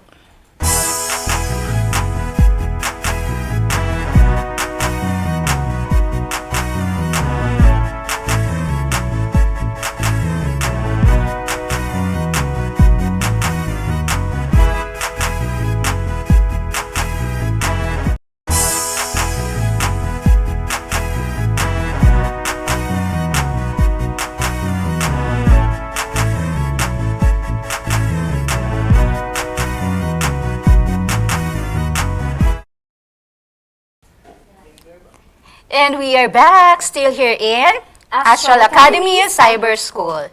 Okay, so mga bata, naakaroon sa inyong screen ang atuang ikaduha nga attendance marker for today. Okay, so ilista na ninyo sa inyong mga SLM. So Ma'am Michelle, sugod na ta? Yes, Ma'am Rayan. So for the Grade 1, we will start with Filipino. Our competency is nakabubuo ng tanong tungkol sa isang kwento gamit ang sino, ano, saan, kailan, bakit, at ilan. Okay. So, sa pagbuo ng mga tanong, mga bata, dapat nating isa-isip ang mga sumusunod na salita sa na nagpapahayag ng pagtatanong. Okay, tulad ng sino, kapag nagtatanong tayo tungkol sa isang tao. Yes, kailan naman? Ang kailan ay ginagamit sa pagtatanong na nagpapahayag ng mga sagot tulad ng oras, petsa at saka panahon. Tama. Ang ano naman ay ang tanong na nagpapahayag ng sagot tungkol sa bagay, hayop, katangian, pangyayari o ideya. At saka, mga bata, ang bakit naman ginagamit natin sa pagtatanong kung ang sagot ay nagpapahayag ng mga dahilan. Tama. Ang saan naman ay isang tanong na ginagamit natin kung ang nais nating sagot ay sumasagot tungkol sa isang lugar. At ang panghuli ay ang pananong na ilan. Ang ilan ay ginagamit natin sa mga bilang ng tao o kaya yung mga bagay. Tama. Sige, let us try. Sige, Ma'am Michelle. Ngayon mga bata, sa inyong screen, makikita ninyo ang halimbawa ng isang kwento. Ang kwento ay merong tauhan, meron ding lugar, at saka mga kaganapan na makikita natin sa kwento. So, ang kwentong ito ang gagamitin natin sa pagtatanong. Okay, sige. So, basahin natin ang kwento. Sige, Ma'am Michelle, basahin. Okay, pakinggang mabuti. Ang pamagat ng kwento ay Si Mang Lino. Si Mang Lino ay isang magsasaka. Isang umaga, pumunta siya sa bukid upang magtanim. Nagbubungkal siya ng lupa gamit ang kaniyang dalang pulang pala. Nang matapos, ibinuhos niya ang 10 binhi ng sili na kaniyang dala. Ilang araw pa, napangiti siya. Nakita kasi niya na may umusbong na sa kaniyang mga itinanim. Ilang araw pa, marami na itong bunga. Araw-araw, binibisita niya ang kanyang mga pananim. Oh, ay, kay gandang kwento, mga bata. Okay, di ba? So ngayon, pag-aralan natin ang paggawa ng mga tanong. Okay, so makikita ninyo sa inyong screen, mga bata, na mayroon tayong isang pangungusap dyan na may salitang sinalungguhitan. Ang sinalungguhitan natin, ang siyang dapat sagot natin, di ba? So, siyang magiging basihan sa paggawa natin ng mga tanong. Okay, sige, halimbawa, Ma'am Michelle. So, halimbawa, ang pangungusap na ito ay kinuha natin mula sa kwento. Yes. Halimbawa, si Mang Lino ay isang magsasaka. Kung ang nais nating sagot ay si Mang Lino, anong tanong kaya ang ating gagamitin? Di ba si Mang Lino, mga bata, ay isang tao? So, anong gagamitin natin na pananong dyan, Ma'am Michelle? So, ang pananong nating gagamitin ay sino. So, ang ating magiging katanungan ay sino ang magsasaka? So, ang sagot dyan ay si Mang Lino. Okay. Another example, mga bata. Ito isang pangungusap naman dyan na galing din sa kwento kanina. Isang umaga, pumunta siya sa bukid upang magtanim. Okay, so may dalawang dyan na mga salitang sinalungguhitan. Isang umaga at saka bukid. So gagawa tayo ng tanong base sa pangungusap na iyan. Okay? So for example, isang umaga. So, it is referring to panahon. Okay? So, kung inyong matatandaan, kanina sinasabi natin na kung ang panahon ang gusto nating sagot, gagamit tayo ng pananong na kailan. Kailan. Okay? So, pwede tayong gagawa ng ganito. Okay? Kailan pumunta si Mang Lino sa bukid? Or kailan siya pumunta sa bukid? Okay. How about ang bukid, Ma'am Michelle? Anong pwedeng tanong dyan? So, kung ang ating nais na sagot ay sa bukid, alalahanin nating mabuti na ang bukid ay isang halimbawa ng isang lugar. Kung kaya't, ang pananong na ating gagamitin ay ang pananong na saan. So, pwede tayong makabuo ng isang tanong na saan siya nagtanim. So, ang tanim na yan, ang sagot sa tanong na iyan ay nasa kwento. Okay, di ba? Nasa kwento ang sagot. So, bukid yon. Okay. Another, nagbubungkal siya ng lupa gamit ang kanyang dalang pala. Okay. The underlined word is pala. Ang pala ay isang halimbawa ng isang bagay. So, anong pananong kaya ang ating gagamitin kung ang gusto nating itanong, ang sagot ay magiging isang bagay? Okay, so pwede tayong gumamit ng ano. Okay, for example, tanong, ano ang ginamit niya sa pagbubungkal ng lupa? Okay. So, ang sagot dyan ay pala. Base sa kwento. Okay. Sumunod na halimbawa, ibinuhos niya ang kaniyang 10 binhi ng sili na kaniyang dala. So ngayon, bubuo tayo ng isang tanong na sumasagot sa 10. Okay, so dahil ang 10 ay halimbawa ng isang bilang, kung kaya't ang ating gagamitin na pananong ay ilan. So ang ating magiging katanungan ay ilang binhi ng sili ang kaniyang dala. So madali lang siya, no? Yes.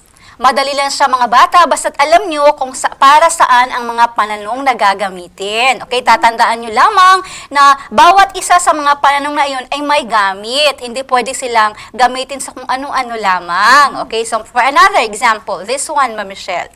Napangiti si Mang Lino dahil nakita niyang umusbong na ang kanyang mga itinanim. Nakikita ninyo na ang sinalungguhitan ay dahil nakita niyang umusbong na ang kanyang itinanim. Kung kaya't gagawa tayo ng isang tanong na sasagot doon sa sinalungguhitang parirala.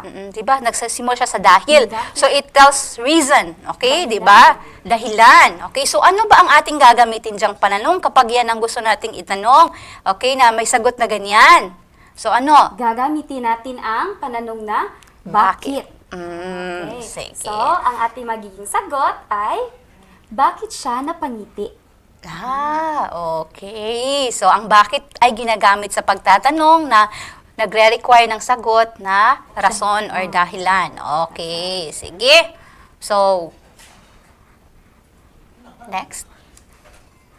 Okay. Okay, learners, stay tuned because we will be right back after a short break. This is Astral Academy Cyber School.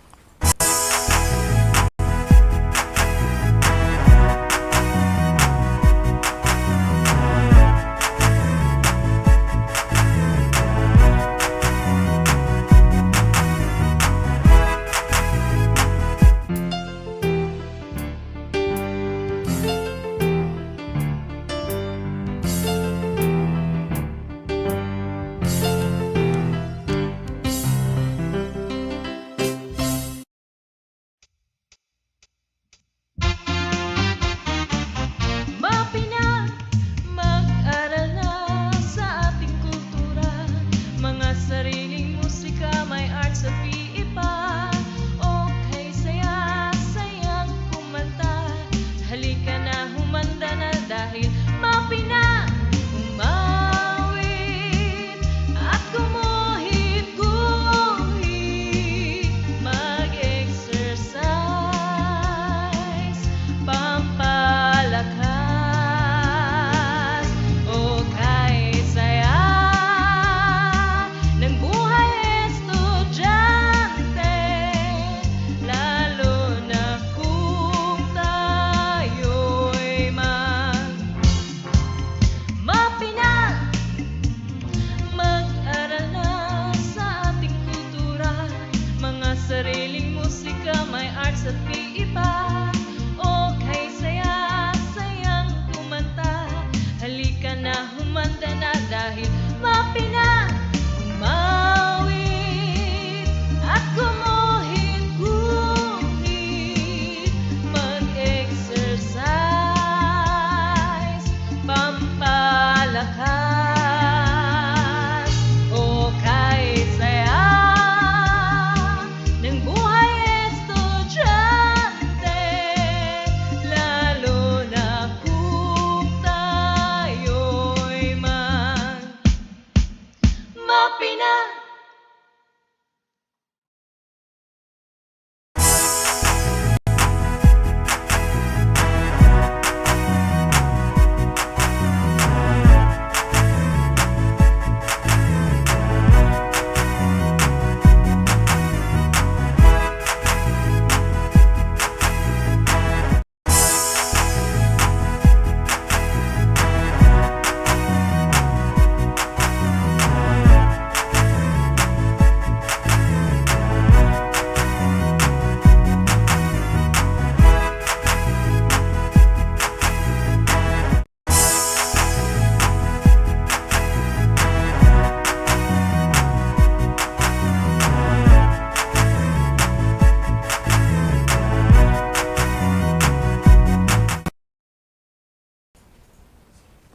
And we are back, still here, in Astral Academy Cyber School.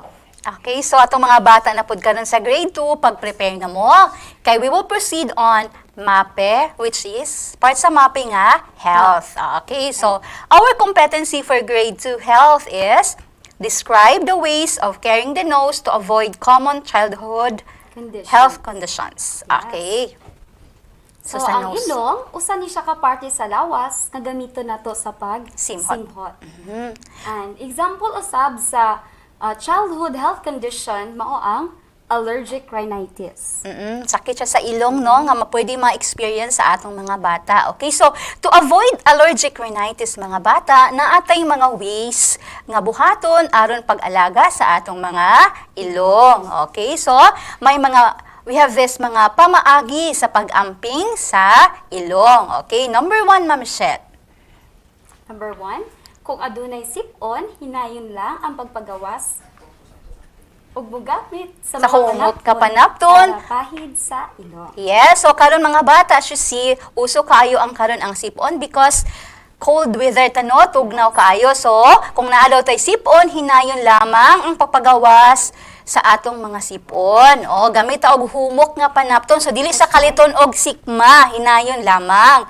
Okay, ikaduha, ang pagkuot sa sulod sa ilong, gamit ang mga mahait nga butang, pwedeng mo resulta sa pagkasamad sa ilong. So, ato na siyang ibawal, likayan. So, dili ta mo gamit og mga hait. For example, kanang mga clip, no, nga ikuan sa ilong. So, bad na siya mga bata, ha? So, dili na siya pwede. Okay, ikatulo pa, Ma'am Michelle. Ikatulo, makanunayon ang pagpa-check up sa doktor aron malikayan ang problema sa ilong. Yes, ikaupat nga way para maalagaan ang ilong, magsuot og face mask aron maproteksyonan ang kaugalingon sa mga abog nga nagdala og kagaw. Especially karon nga days, no, right now nanganad na kay taan ang mga bata, no, di na takalakaw kung wala tay face mask. So importante kaayo na siya. Okay, number 5. Ang ikalima, tabunan ang ilong gikan sa mga isog na baho sa kemikal, aso ug uban pa. Especially smoke, kana sa sigarilyo, kung makatimaho mo ana mga bata, so you cover your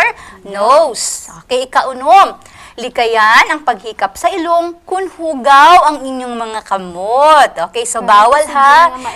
Yes, kung gikan mo gadula sa gawas, then pati yung dula sa mga dirty nga mga kuan, so dili siya pwede nga mo so hikap sa ilong. Okay, so let us try mga bata. Nami mga situation nga ipanghatag. In your activity, chika ninyo kung nagpakita ba kani og pag-alaga or pag-amping sa ilong. Inyong hangrongan kung dili or wala. Okay, sige. Example, Ma'am Michelle. For example, aduna tay duha ka situation dira. Una nga situation, migamit si RJ og hait nga panapton sa pagpahid sa hugaw sa iyang ilong. Ang ikaduha, migamit si RJ og humok nga panapton sa pagpahid sa hugaw sa iyang ilong. Sige, so asa ka base ni asa ka sa duha ang nagpakita og pag-amping sa iyang ilong. So, Isa ka mga bata.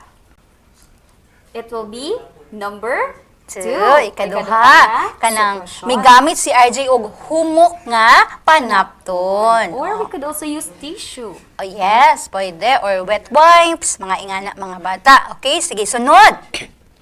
Okay, sunod na sitwasyon. Tay duha gihapon, no? Pilian na to ani asa ka ang nagpakita og sakto nga pag-amping sa ilong. Okay, number 1, nagsuot si Jonah og face mask aron makalikay sa abog samtang naglimpyo sa bodega. Ikaduha, nagsuot si Jonah og face shield aron makalikay sa abog samtang naglimpyo sa bodega. So asa kay mas kuan, is it kaning face shield or face mask lamang? Okay, so aha ka inyong paglantaw ana mga bata. For example, naghinlo mo tapos abog kaayo. Which one kaya ang pwede nato nga mas nindot siyang gamiton para maprotektahan ang atong ilong? Which is better? Yes. So, it would be better kung face mask. Okay, sige, sunod. Okay, so mga bata, nahibalaan na ninyo ang mga pamaagi sa pag-atiman sa atong mga ilong. And especially sa panahon karon, we should always wear our face mask. Bisan asa, no? Kung malakaw ta, okay? Sige, so proceed ta sa ato ang grade 3 science. Okay, so mag-andam na ang atong mga bata sa grade 3 kay kamo na pod o inyong na pong leksyon ang atong i-discuss karon. Okay, so magsugod ta sa atong science, which has this competency: classify animals according to body parts and use. Okay, adunay mga nagkalain-laing hayop nga makita nato sa atong palibot. Yes. Matag hayop, maggrupo kini depende sa parte sa ilang lawas o sa mga gamit ni ini. Mao kini ang mga hayop nga gihilagway ni Piping sa drama kung naminaw mo ganiya sa radyo no nga nahisakop sa usa ka grupo tungod nagkapariha ang ilang parte sa lawas. Okay, so ganiha sa drama ni Piping na ay mga hayop nga gipang mention. Okay, so ato di silang grupuhon karon based ani nga mga standards. Okay, so Base silang gamit. yes, parte sa lawas nga gigamit sa pagkaon. So naitulo nga way sa pagkaon sa mga hayop class, mga bata. Pwede sa sababa, sa ilang dila or naapod sila'y sungo. Okay, so sabi sa mga hayop, unsay mga hayop nga gagamit og baba sa pagkaon. So ato silang grupuhon. So example ma Michelle, Sa example ni Ana, mao ang baka, iro, ug kanding. so grupo sila no kay Yes. pariha sila nga baba ilang gamit sa pagkaon. Now another kanang tiki og tabili. Kanang duha ka mga hayop mga bata, pwede na to na sila grupuhon or classify based on how they ate or yung gigamit nga pagkaon nga which is dila. Okay. Another, Ang ikatulo, parte sa lawas nga gamiton sa pagkaon mao ang sungo or So, bill, ang- kanang yes. bill. So ko ang mga pananglita ni ini nga mga hayop mao ang Manok o langgam. So another example, ato na pong grupuhon ang mga animals karon parte sa lawas nga gigamit sa paglihok. Okay, so example, ang gigamit sa paglihok nila kay tiil. So unsa man ang mga animals nga pwede nato igrupo nga ang ilang gigamit sa paglihok, tiil. Okay, example, kanang baka, kabaw ug iring. Oh, another. Okay, at kung aduna putay pati sa lawas nga gigamit sa pagbihok mao ang pako, ang pananglita ni ini nga hayop mao ang langgam. Pwede po kaubanan siya manok Yes. or mga kuan. Kung imo siya lang ipang grupo no basta pako ang gigamit sa paglihok. Okay. Another parte sa lawas ang gigamit sa paglihok which is kapay or fins. Kana bitong sa kilid sa fish, sa isda. Okay, so ang ngalan nga hayop nga mogamit ana sa paglihok is isda. Okay, so sa inyong buluhaton, din sa inyong mga SLM mga bata, basahan ninyo ang mga ngalan sa hayop nga nasa kahon. Igrupo kini base sa parte sa ilang lawas ug ang gamit ni ini. Okay, so isulat ninyo inyong tubag sa column. Okay, so good luck ninyo anak mga bata ha. Okay, learners and parents, stay tuned because we will be right back after a short break. This is Astral Academy Cyber School.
And we are back, still here in Astral Academy Cyber School.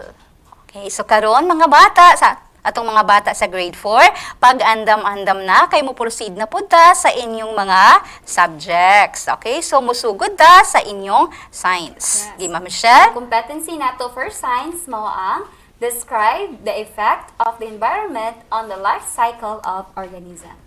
So life cycle and environment. So what is environment di ay mga bata?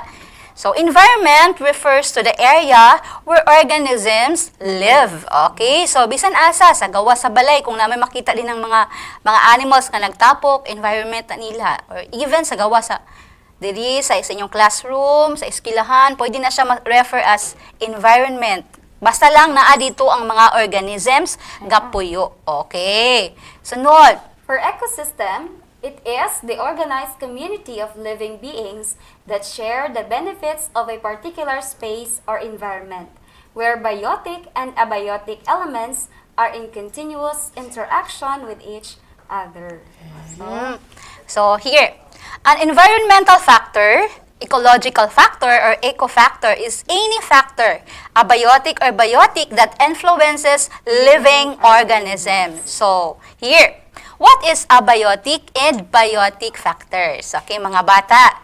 When you say abiotic factor, these are all non-living things, which includes temperature, amount of sunlight, the water, the soil in which an organism lives. Okay, for example, sa pond, di ba?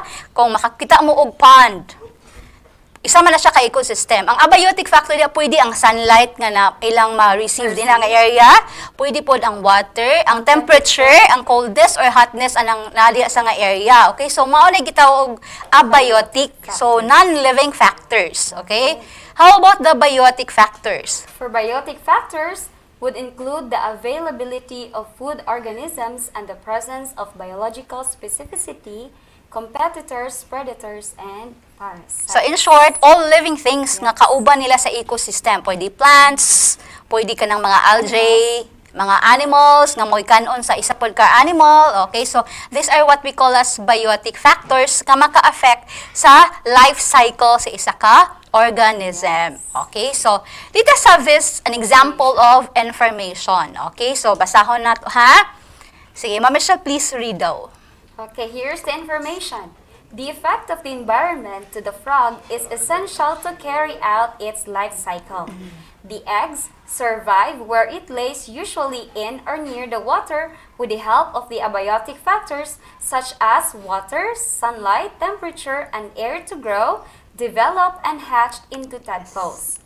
Tadpoles grow and feed from the biotic factors such as small water plants and algae. Their growth in the water develop their legs, body, head, and begin to develop their lungs until it become a froglet. The froglet continue to develop their lungs to breathe out of water when it becomes a frog. Now, it is perfectly fit to leave the water and live on the land. The frog's tail disappears completely and insects also start eating. When the mother frogs are ready to reproduce, they go to the water to lay eggs, and the life cycle of a frog begins again. So, now let us learn to describe the effect of the environment to the interactions and life cycle of organisms. Okay, so using a structure. So, ato lang sabton mga bata ha, unsa di ang mga factor nga naka-affect sa life cycle. Sa example na to there is the frog. Okay, so the biotic and abiotic factors nga mao'y nakaingon nga para mapadayon ang life cycle sa frog. So, ato na siyang i-describe karon. So, unsaon? Okay, so this structure will be your guide in describing the effects of the environment to the interactions and the life cycles of organisms. Okay, so unsaon di pag-describe? So first step mga bata is we are going to make an outline. Okay, so using keywords. So kung inyo siyang natanaw ganinha mga bata sa information nga gihatag, naatay mga underline nga mga words. So katong mga gipang underline nga words are what we call as keywords. Okay, so mao to sila inyong himuan og outline. Okay, so for example, letter A, katong gi-underlinean is abiotic factors that affect the survival of the eggs. Ang ikaduha, Ma'am Michelle? The second keyword is the biotic factors that affect the growth of tadpoles. And the third keyword is the growth of tadpoles in the water. Okay, so gamito nato na siya pag-describe. Sa next step, ikaduha nga step, we are going to write questions this time.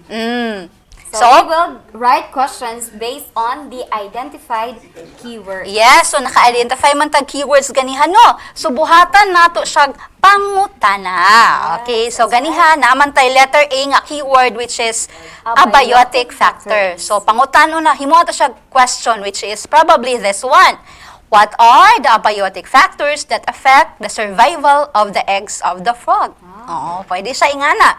For the second question, earlier, di ba natin keyword na biotic factors that affect the growth of tadpoles. So our question would be, what are the biotic factors that affects the growth of tadpoles? Yes, and for our third keyword, pwede na to siyang himuan o pangutana nga pariha ani. What happened to the tadpoles as it grows in the water? Okay. Next step, ikatulo. We'll be answering questions. Yes. From the questions nga inyong gibuhat ganina nga step 2, inyo siyang ansiran. But of course, dili sa lisod mga bata, kay inyong answer i-base na po ninyo sa inyong information nga gibasa.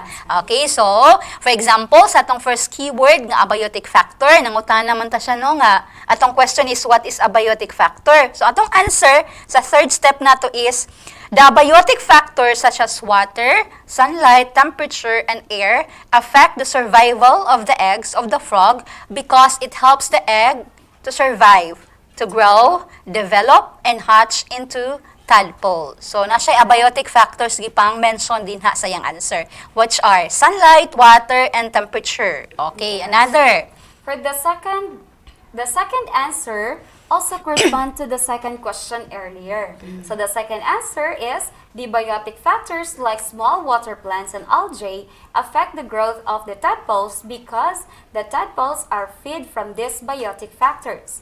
These factors help the growth of the tadpoles started from being eggs and the tadpoles develop into a froglet. And for the third answer, okay, based sa atong third question ganiha is this one.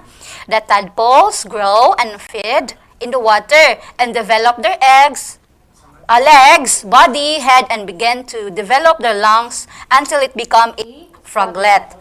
The froglet continue to develop until it become an adult frog. The frogs then leave the water and then live in the land. When the mother frogs are ready to lay their eggs, they go to the water and the cycle begins again. That is right. So all the ideas actually are found in the information. Okay, mga bata, kinahanglan lang gyud nga inyo siyang basahon og ayo kay ang mga answer actually are found in the information nga given. Dali lang gyud kaayo siya. So in describing, so ato lang siya lang ipang-connect. Okay, connecting all the questions. Okay, so inyo na siyang sumpayon ang answer sa number 1 nga question, ang answer sa number 2, ug ang answer sa number 3. And that will make up your description. Ana ra siya kasayon. Just like what you see on your screen. Okay. Now this time, if we are good, let's proceed to Mathematics Grade 4. The competency is writes a given number as a product of its prime factors. So what is a prime number? Okay? When a composite number is written as a product of all its prime factors, we have the prime factorization of the number. But the problem is, what is a prime number? Unsa man jud na siya. So dapat mauna inyong mahibalan para makakahatag mo sa iyang mga prime factors, of course. What is Okay? a prime number, Ma'am Rayanne? So a prime number is a number which has exactly two factors only, 1 and the number itself. Yes. Okay, so kanabang kung imo siyang, for example, ang 3, duha na gid ang pwede nimo yung ka-multiply para ang product is 3, which is 3 times 1. So 3 and 1 only. Okay, so mo na gitawag og mga prime number. So another 5, di ba? 2. So sugod na siya sa 2, 3, 5, 7, okay, 11. So those are prime numbers. Okay, so para makuha na to ng prime numbers, kinahanglan ta mo gamit og prime factorization. Okay, so unsa nang prime factorization, Ma'am Michelle? A prime factorization is a method used to break down a given number into a product of prime numbers, and it is also known as prime decomposition. So there are two common methods in performing prime factorization. But today mga bata, atong ina-focus ang factor tree method. Okay, so unsa man ang factor tree method? Sige, let us try.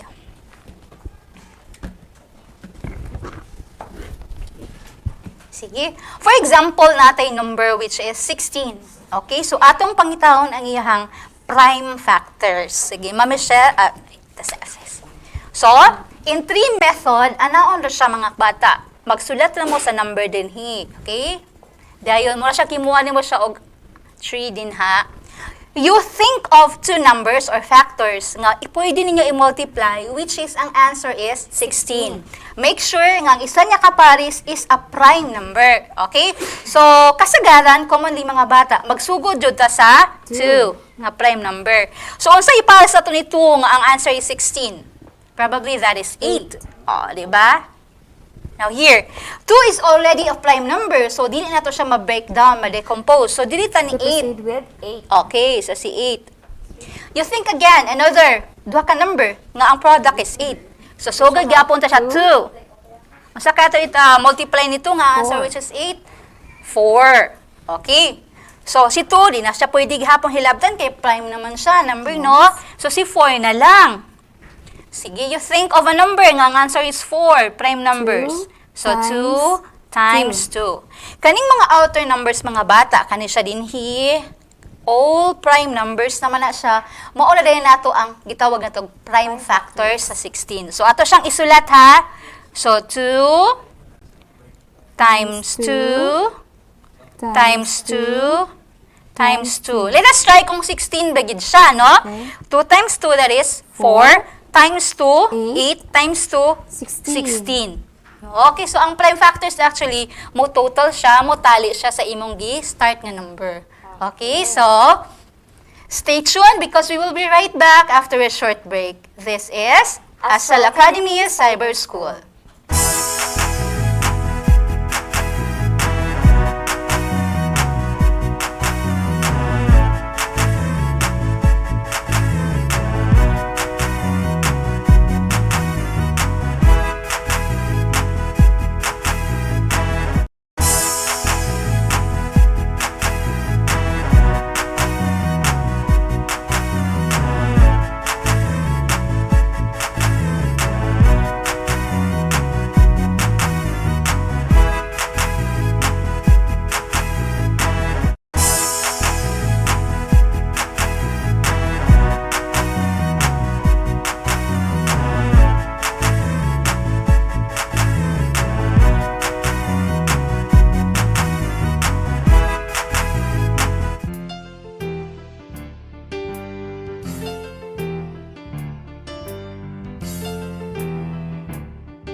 Dali na mag-science na kita, mag-observe o mag-discover ta, living things o non-living things, mga stars o mga planeta. Dali na mag-science na kita, mag-observe o mag-discover ta, living things o non-living things, mga stars o mga planeta.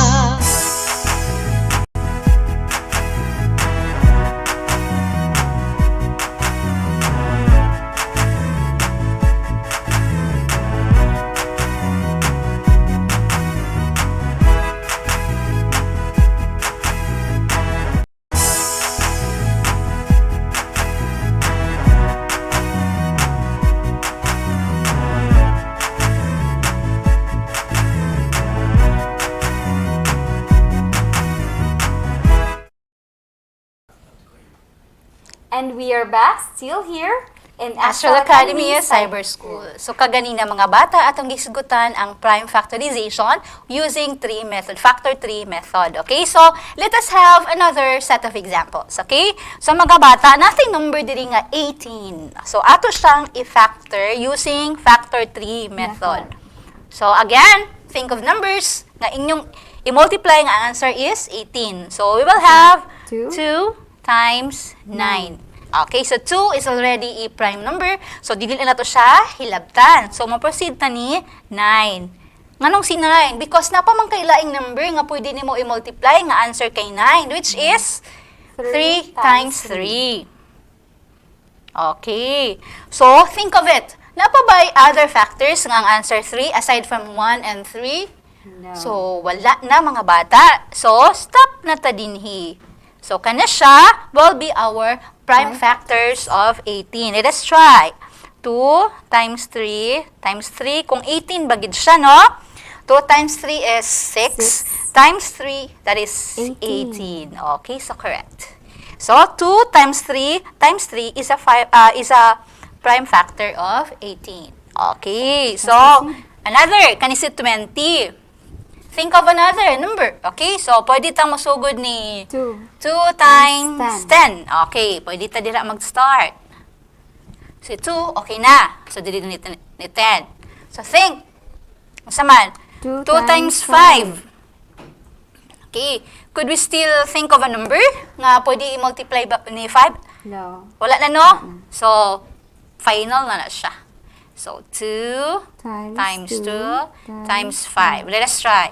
2 times 2, 4 times 5, 20. So, kanito siya is a prime factors or the prime factors of 20. Okay, so anaon na siya, no? Sa yun na kaayo mga bata. That is prime factorization using 3 method. Okay. Sige, so, proceed ta sa atong mga bata sa grade 5. Okay, so, Our karon, competency for science grade 5 is describe the reproductive parts in plants and their functions. So, reproductive parts in plants. Okay, so, some plants reproduce using sa ilang mga roots, di ba? Kanang malaghan, for example, kanang mga ube, mga kamote, so, mga ilang mga bulbs sa ilalom, pwede na siya mo madaghan sila. Pwede sa stem. Pwede po stem, mga gamiton para managhan sila. But, many of mga plants, naa siya ginatawag og reproductive parts nga makita sa iyang flower. Okay, so what are the reproductive parts of a flower? So when you say reproductive, gigamit siya para mapadaghan, no? Mapadaghan ang usa ka plant. Okay, so let us have it. So as you see in your screen, mga bata, are the reproductive parts of a flower. Ato na sila karong usa-usahon. Okay, sige, proceed. Sige. So, the first reproductive part of a flower is receptacle. Sige, Mama Michelle. The receptacle is the enlarged upper end of a flower stalk which bears the flower or the group of flowers. So, makita ninyo na siya sa inyong picture, sa inyong screen, mga bata. Kanang gitudlo sa arrow, mauna ang receptacle. Okay. Next, the sepals. Okay, so sepals are modified leaves which enclose and protect the other parts of a flower when it is still a bud. Oo, so kung makabantay mo, kana bitang mga flower nga wala pa bitaw ning bukad, di ba na siya itabon niya? Okay, kana iyang tabon, mo na gitawag nato og sepal. Nga inigbukad na inyag bloom na niya, mapunta siya sa ilalom, sa ubos. Okay, so sepal na siya mga bata, ha? Okay, so when the flower blooms, the sepal supports the bottom of the flower. Okay. While the petals form the most obvious part of a flower. Most petals are brightly colored to attract insects for pollination. So, nganong gwapo og color ang mga flowers, mga bata? Gana wonder mo, no? Nganong lami og colors ang mga bulak? It is because to attract insects. Yes, kay unsa man di ay para asa man din ang mga insect. For pollination. So ginagamit na sila actually wala unknowingly kaya mga insect mag-gather ra magdudunta na sila og honey, di ba? Mo ana sila sa mga flower. Oh, pero sa ilang pag-ambak-ambak sa mga flower, nagdala na sila og mga pollens. So nga mao'y magamit during pollination. Okay? So another part of the flower in use for reproduction is the stamen. Okay? This is the male part of a flower. It is consist of filament and the anther. So kung inyong makita ninyo sa inyong mga screen, mga bata, kada bitong Gawas bitaw sa flower, for example, gumamela. O, di ba? Na siya gawas ng area, muna siya gitawag og stamen. Nga naa siya filament og anther. So, unsa din ang filament og anther, Ma'am Michelle? The filament, it holds the anther in a position tall enough to release the pollen, while the anther consists of two lobes that contain pollen sacs. So, kanang iyang ana, muna siya filament. Ang anther kanang mga gipangbutangan bitaw sa mga pollens. Okay.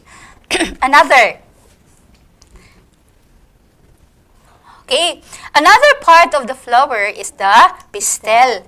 Ang pistil, mga bata, naa siya'y other parts, upat ka parts, o gicompose siya upat ka parts. So, what is a pistil? Kung ang stamen is the male part, pistil is the female part of a flower. It consists of the stigma, style, and the ovary. As well as the ovule. Yes. See, what is a style, Ma'am Michelle? The style is a stalk that connects the stigma to the ovary. It is tall enough to trap pollen grains. Yes. Now, the stigma is a swollen structure at the end of the style. It receives the pollen grains. The mature stigma secretes the fluid that stimulates the pollen grains to germinate. Okay. While the ovary, it holds the egg cells which are to be fertilized by the sperm from the pollen grains. So, mura siyang saluranan. Kung mulantaw bitaw mo sa mga bulak, mga bata, di ba na siya murag hole sa tunga? Okay, so mo to siya ang iyahang pistil. So, na siya upat ka parts sa ilalom. Okay, so now, to describe the reproductive parts of plants and their functions, we are going to do this. Okay, number 1, Ma'am Michelle. Number 1, we are going to make an outline using keywords. Yes, and our second step is, we are going to formulate questions based from the outline given. Okay. For the third one, we are going to answer the questions through the given information. And for number 4, or the fourth step, connect the answers to make description. So, parehas siyag nawong ganina sa grade 3 kung nakapaminaw mo, nakaapas mo. Okay, so, for example, let us try this one. Okay? Part of the flower, nataghihatag na information. Petals, okay? Petals form the most obvious part of a flower. Its function is to attract insects for pollination. And for making an outline, unsaon sa Ma'am Michelle? So based from the information given, we could get an outline or keywords from it. We have the petals and its functions. So to formulate questions based from the keywords, we could use the question, what is a petal? Then second one, what is the function of the petal? Yes. And third step is, you're going to answer the questions you made. So, based on information, petal is the most obvious part of the flower. Its function is to attract insects for pollination. And, inyo siyang i-connect. So, yun na kayo sa no? So, in connecting, mahimo siyang ingani, no? Petal is the most obvious part of a flower. Its function is to attract insects for pollination. Nakahimo na sila og description. So, petira kaayong dalia. Okay? So, I hope wala may question sa ato, no, mga bata. So, mo-proceed ta directly sa atong Math 6. Okay? So, sa atong Math 6 natay competency nga, solves problems involving direct proportion in different contexts using appropriate strategies and tools. So, saan siya? What is a direct proportion, di ay, Ma'am? A direct proportion has constant ratios of two quantities being compared. An increase of one variable will also increase the other variable, and the decrease of one variable will also decrease the other. So, kung inyong nahinumduman, mga bata, inyong discussion gahapon is all about proportion. Okay? So, when you say proportion, compose siya og duha ka ratios. Okay? So, karon naadi tulo ka klase sa ratio. But this morning, today, we are going to discuss first direct proportion. Okay? So, nasa formula nga, A is to B is equal to C is to D. Okay? So, let us try. Okay? Ato sa nang isan. So, mga bata, natay sample problem din ha sa inyong screen. Sige, ako sang basahon ha while preparing the board. It takes Andy 30 minutes to burn 200 calories in a treadmill. How long will it take Andy to burn 400 calories? Okay, so that problem actually nagahatag siya og proportion. So, unsaon ni pag-solve? A proportion which is direct proportion. Okay. We have steps to follow in solving the problem. First is? First is we are going to identify the proportion given and state it into fractional form. Oh, so kung balikan na to ang word problem, okay, it takes Andy 30 minutes. So, ang given atong basihan na to burn 200 calories. So, ang ato diyang proportion is between minute is to calories. So, this is, kung ato siyang isulat, this is A, and this is B na siya.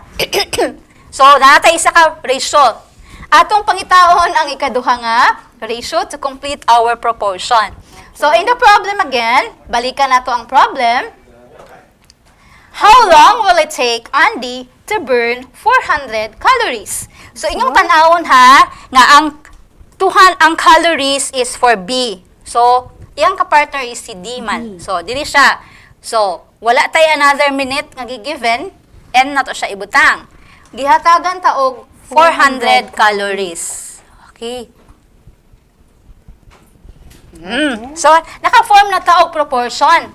But our problem here is, what nakabalog unsa ang kadyo si N. Okay, so, proceed ta sa ato ikaduha nga step. Substitute the proportion with the given. Okay, mauna ni siya. Ikatulo, we are going to cross-multiply. So, cross-multiply na ta. So, how is cross-multiply done? Okay, nala siya. Okay? Pwede ta mag-start diri, pwede po din ha. It's up to you. Okay, so kami, karon, let us try this one. 200 times N. So, 200 N. Ana lang gina siya mga bata. Okay, kay wala man na siya value din ha. So, 200N, kapiha lang siya. Then, kani, 30 times 400. Okay, so pila ang 30 times 400? Okay, so, ato sa isot dali ha. 30 times 400. Okay, so that is 1,200. Okay, karon, dapat na to i-eliminate, kay i-find man nato ang value ni N. Okay, so unsaon siya mga bata? Ato siyang i-divide both sides sa constant katapad ni N, which is 200. Okay, so pabili na si N. 1,200 divided by 200, pila? 6. Okay, 6. Okay, so 1,000, no. So, 2,000. Okay, so mo na siya dayon. So, si NDI is 600. Okay, so mo na siya ang sa direct proportion. Okay, sakto ba? Okay, 60. Okay, 60 di ay. Okay, 60. Okay. So therefore, it takes Andy 60 minutes to burn 400 calories. Okay, sorry for that. Okay, sige. Okay, stay tuned learners because we will be right back after a short break. This is Astral Academy Cyber School.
And we are back still here in Astral Academy Cyber School.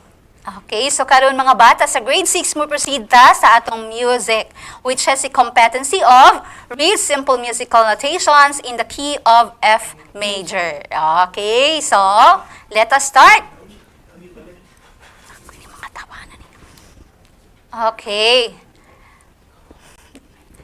The spaces and lines in a musical staff has its corresponding letters or musical alphabet, which includes 7 letters such as A, B, C, D, E, F, G. These letters are called pitch names. Okay, timan niyo mga bata ha, from A to G. Okay, so kada sa atong limguhit mga bata, naatay ginatawag og mga pitch names para dali mo makahinumdum. Okay, so ato siyang Balikan first. Okay, balik sa ata, balik, kamay, proceed. For C major scale, the letter name or pitch name C or the Do is located or makikita natin sa ating ledger line. And ang D or the Re is above the ledger line. Then we can see nga ang first line sa staff is letter E, that is Me. And E, then followed by G, then B.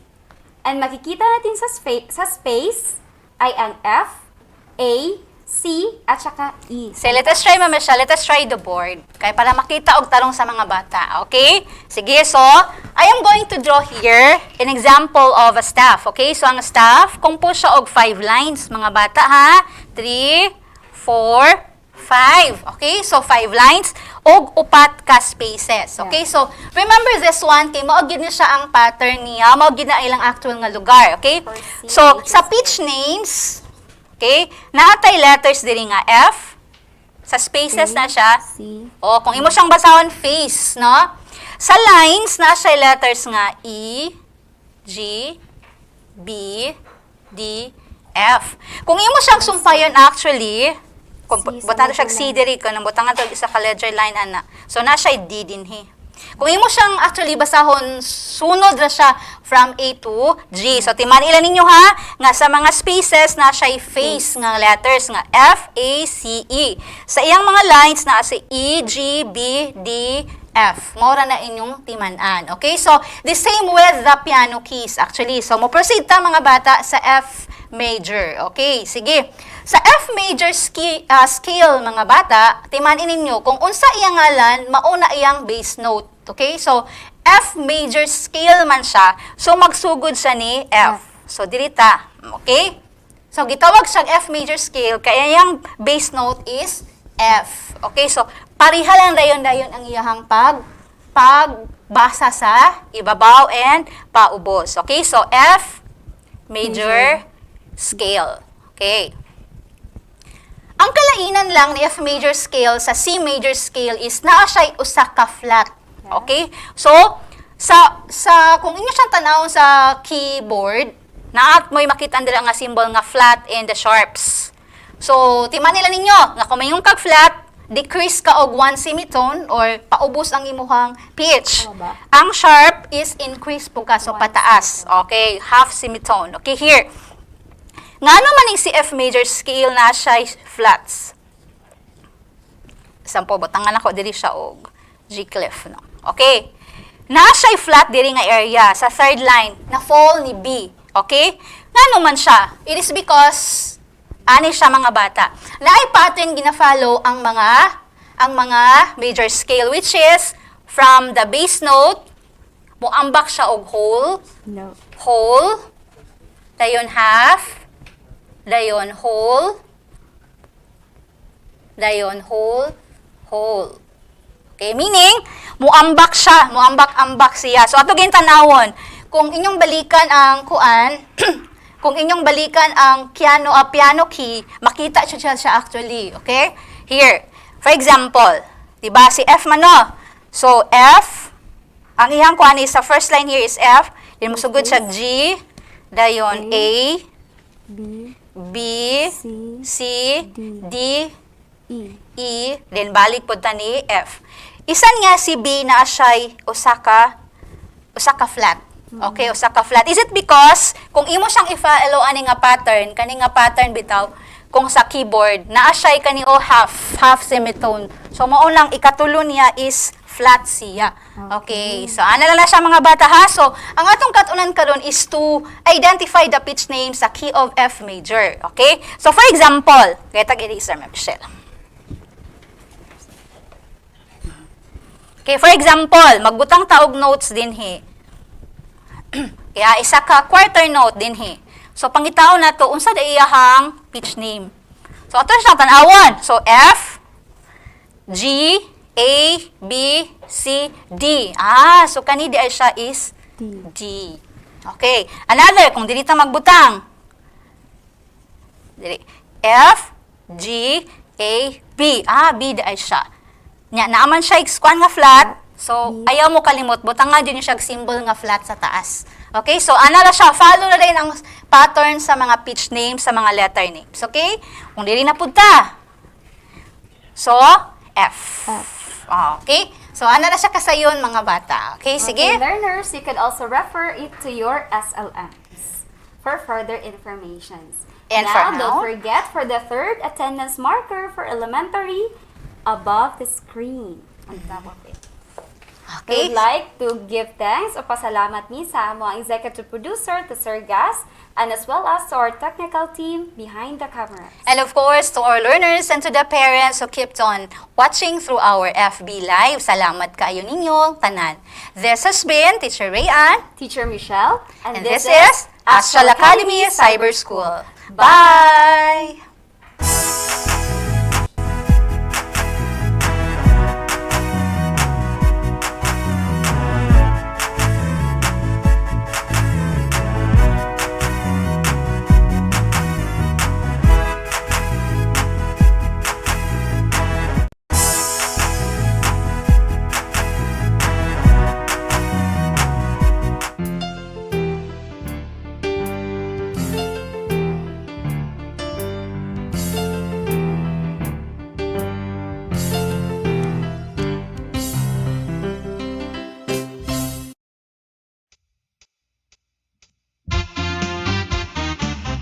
Mapina, mag-aral na sa ating kultura. Mga sariling musika, may arts at PE pa. Okay, saya, sayang kumanta. Halika na, humanda na dahil mapina, umawit at gumuhit-guhit. Mag-exercise, pampalakas. Okay, saya ng buhay estudyante, lalo na kung tayo'y mapina. Mag-aral na sa ating kultura, mga sariling musika, may arts at PE pa. Okay, saya, sayang kumanta. Halika na, humanda na dahil mapina, umawit at gumuhit-guhit. Mag-exercise, pampalakas. Okay, saya ng buhay estudyante, lalo na kung tayo'y mapina.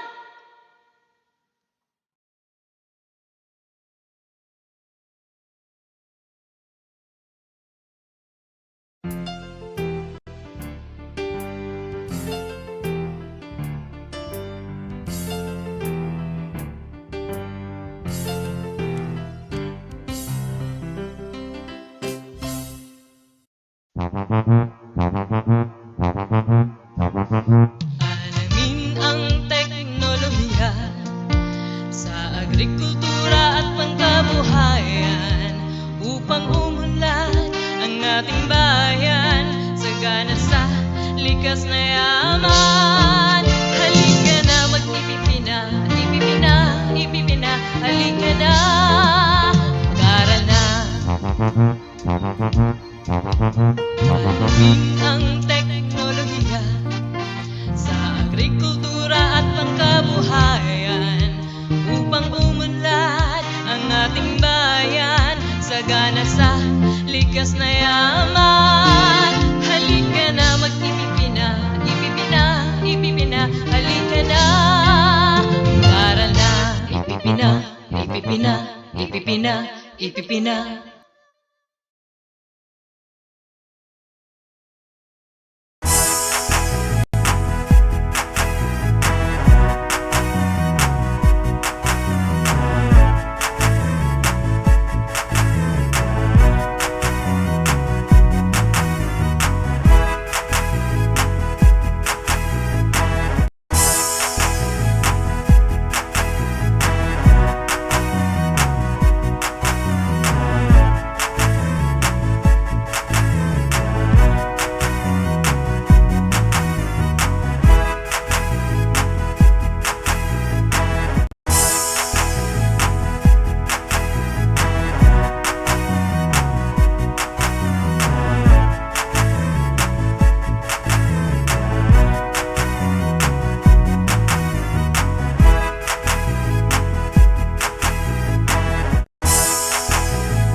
Good morning to our senior high school learners who are watching via our FB Live at DepEd Tanggub and Astral Academy Cyber School. I am Sir Jefferson Gabutan, a teacher from Pangabuan Integrated School. And I am Sir Kenneth Perez from Banglay National High School.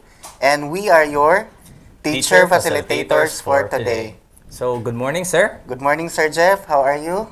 Okay kayo, sir. How about you, sir? Okay po, sir. And this will be our last presentation for this year. So, today is December 15, 2021, and we will be discussing topics about represents exponential functions through its table of values. That's right, Sir Jeff. And we will use this concept of representing the table of values of exponential functions so that we can easily graph our exponential function. Alright, now let us discuss exponential function. Now, an exponential function can be represented through its table of values.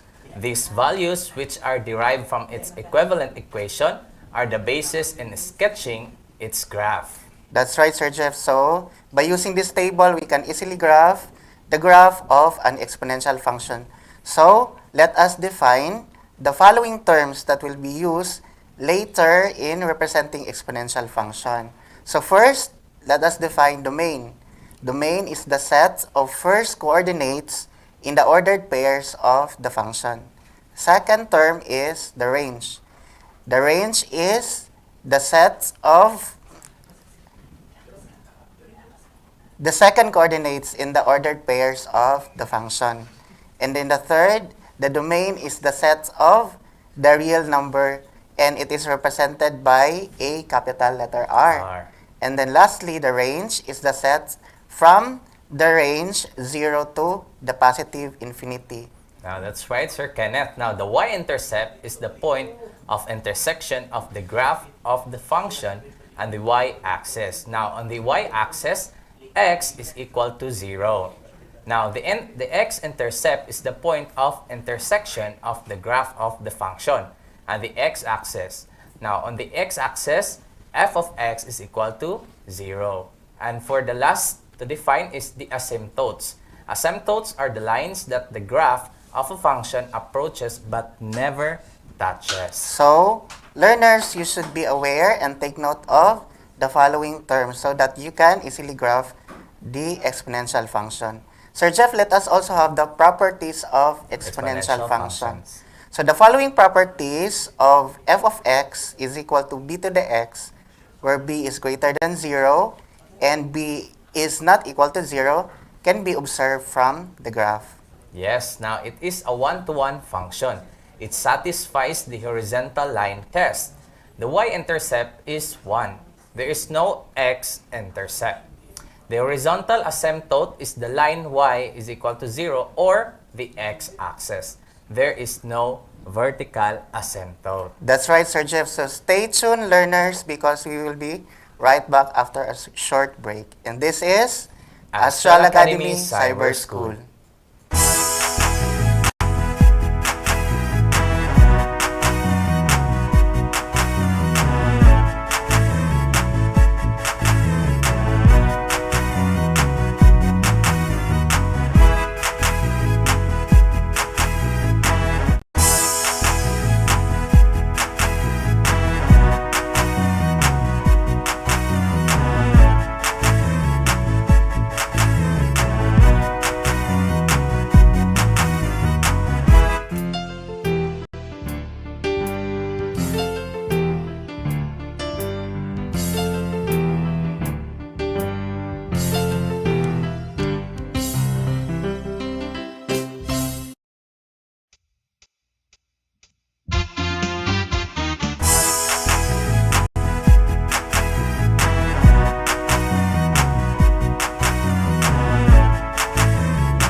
And we are back, still here in Astral Academy Cyber School.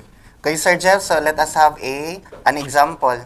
So the example is, represent the table of values of the exponential function f of x is equal to 2 to the x. So take note that the function is this one, f of x is equal to 2 to the x. So the x here is the variable. So by making a table first, we make the first a row of x, and then the second row is the f of x. So you select all the values of x.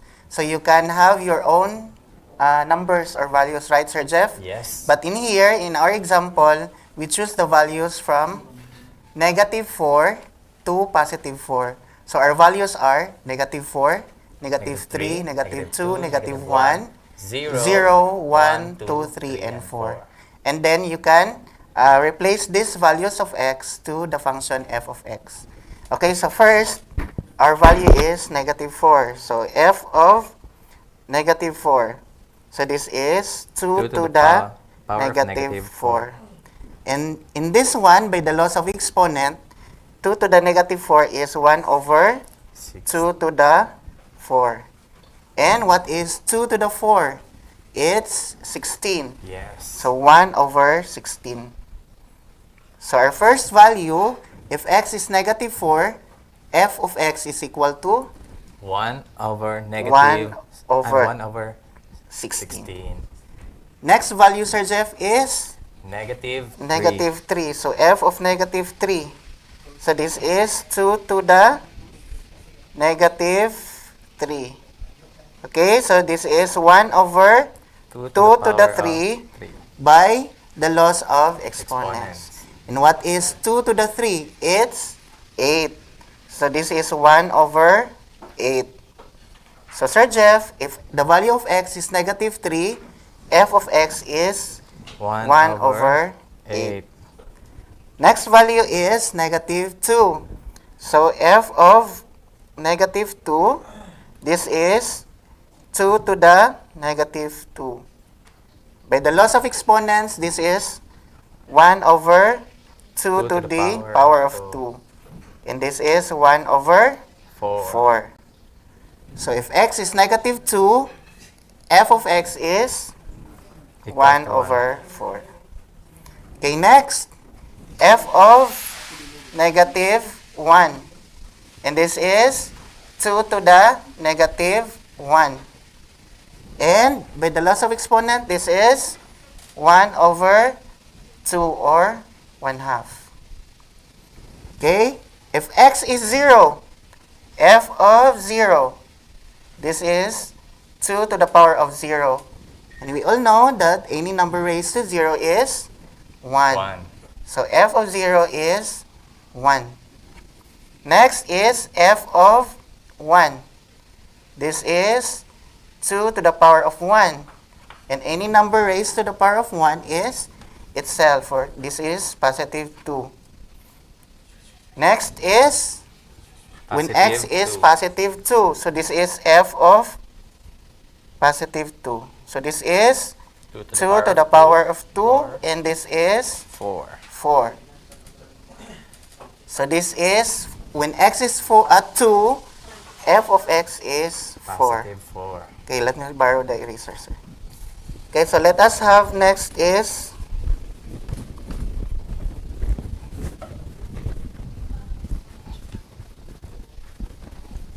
when x is equal to positive 3. So f of 3, this is 2 to the 3. And 2 to the 3 is 8. So this is 8. And lastly, f of positive 4 is 2 to the 4. And 2 to the 4 is 16. So when x is 4, f of x is 16. So Sir Jeff, this is the table of values when our values is from negative 4 to positive 4. So therefore, you can now plot these points so that you can make the graph of your exponential function. That's right, Sir Kenneth. Now, did you understand our topic this morning? Oh, that's great. Now, let us have another example. Now, flash on the screen is the example. Represent the table of values of the exponential function f of x equals 1 over 2 to the power of x. Another example is when our b is replaced by 1/2. So in this case, 1/2 is still greater than 0. So let us have our second example, Sir Jeff. F of x is equal to 1/2 to the power of x.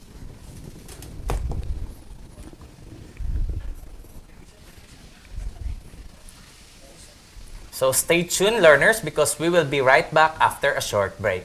This is Astral Academy Cyber School.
Alright, now this time let us represent the table of values of the exponential function f of x equals 1 over 2 or 1/2 to the power of x. Okay, Sir Jeff, let us have the same number or the same values of x, -4 to +4. You can also select learners whichever values you want. So we choose here some values because we intend to include the origin or the zero, the point of zero, so that we can easily graph the exponential function. Okay, so let's start with when x is equal to -4. So f of -4, this is 1/2 raised to the power of -4. Okay, by loss of exponent again, this is x, sorry. Okay, so this is 1 over 2 to the power of 4. Sir Jeff, and then this is 1 over -4. -4, sorry. So by the loss of By exponent, the loss of exponents, this is that would be the numerator becomes the 2 to the power of 4. the denominator becomes the numerator. Yes. So this is now 2 to the power of +4. And 2 to the power of 4 is 16. So when x is equal to -4, f of x is +16. Next, f of -3. So this is 1/2 raised to the power of -3. Okay, so this is 1 over 2 to the power of -3. And this will become 2 to the +3 by the loss of exponent. And this is 8. So when x is equal to -3, f of x is +8. Next, f of -2. This is 1/2 to the power of -2. So this is 1 over 2 to the -2. And this is 2 to the power of +2 by the loss of exponent. And 2 to the 2 is +4. So when x is -2, f of x is +4. Next, we will have, Okay, sir. if x is -1, so this is 1/2 raised to the power of -1. So this is 1 over 2 to the -1, and this is 2 to the +1 or 2. So when x is equal to -1, f of x is +2. Next, f of 0. So this is 1/2 raised to the power of 0, and any number raised to 0 is 1. So f of 0 is 1. Next, f of +1. This is 1/2 raised to the power of +1, and any number raised to power of 1, it's itself. So this is 1/2. Next is f of 2. Okay, so f of 2 is 1/2 raised to the power of 2. So this is 1 over 2 to the power of 2, and 2 to the 2 is 4. So when x is equal to 2, f of x is 1/4. Next, f of +3. So this is 1/2 raised to the power of 3. So this is 1 over 2 to the 3. And 2 to the 3 is 8. So this is 1 over 8. So when x is 3, f of x is 1 over 8. And lastly, f of +4. This is 1/2 raised to the power of 4. And this is 1 over 2 to the 2 power to of the 4. power of 4. And 2 to the power of 4 is 16. So this is 1 over 16. So when x is 4, f of x is 1 over 16. Okay, so Sir Jeff, this is the table of values of our exponential function. So you now have, how many points are there? 1, 2, 3, 4, 5, 6, 7, 8, 9. You can plot these ordered pairs of values from negative 4, 16, negative 3, 8, and so on to 4 and 1 over 16 so that you can graph the exponential function.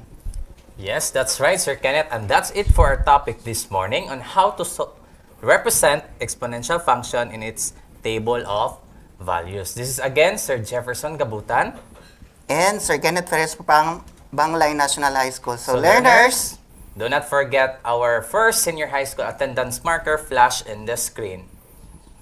And we would like to give thanks to our executive producer, Sir Gas Sipe, and the production team, very hardworking and industrious production team behind the camera. And then we would like to give thanks as well for the guardians or parents that supports their learners while watching our FB Live this morning. And also to our senior high school learners. So this has been Sir Kenneth Perez and Jefferson Gabutan. This is Astral Academy Cyber School. Bye!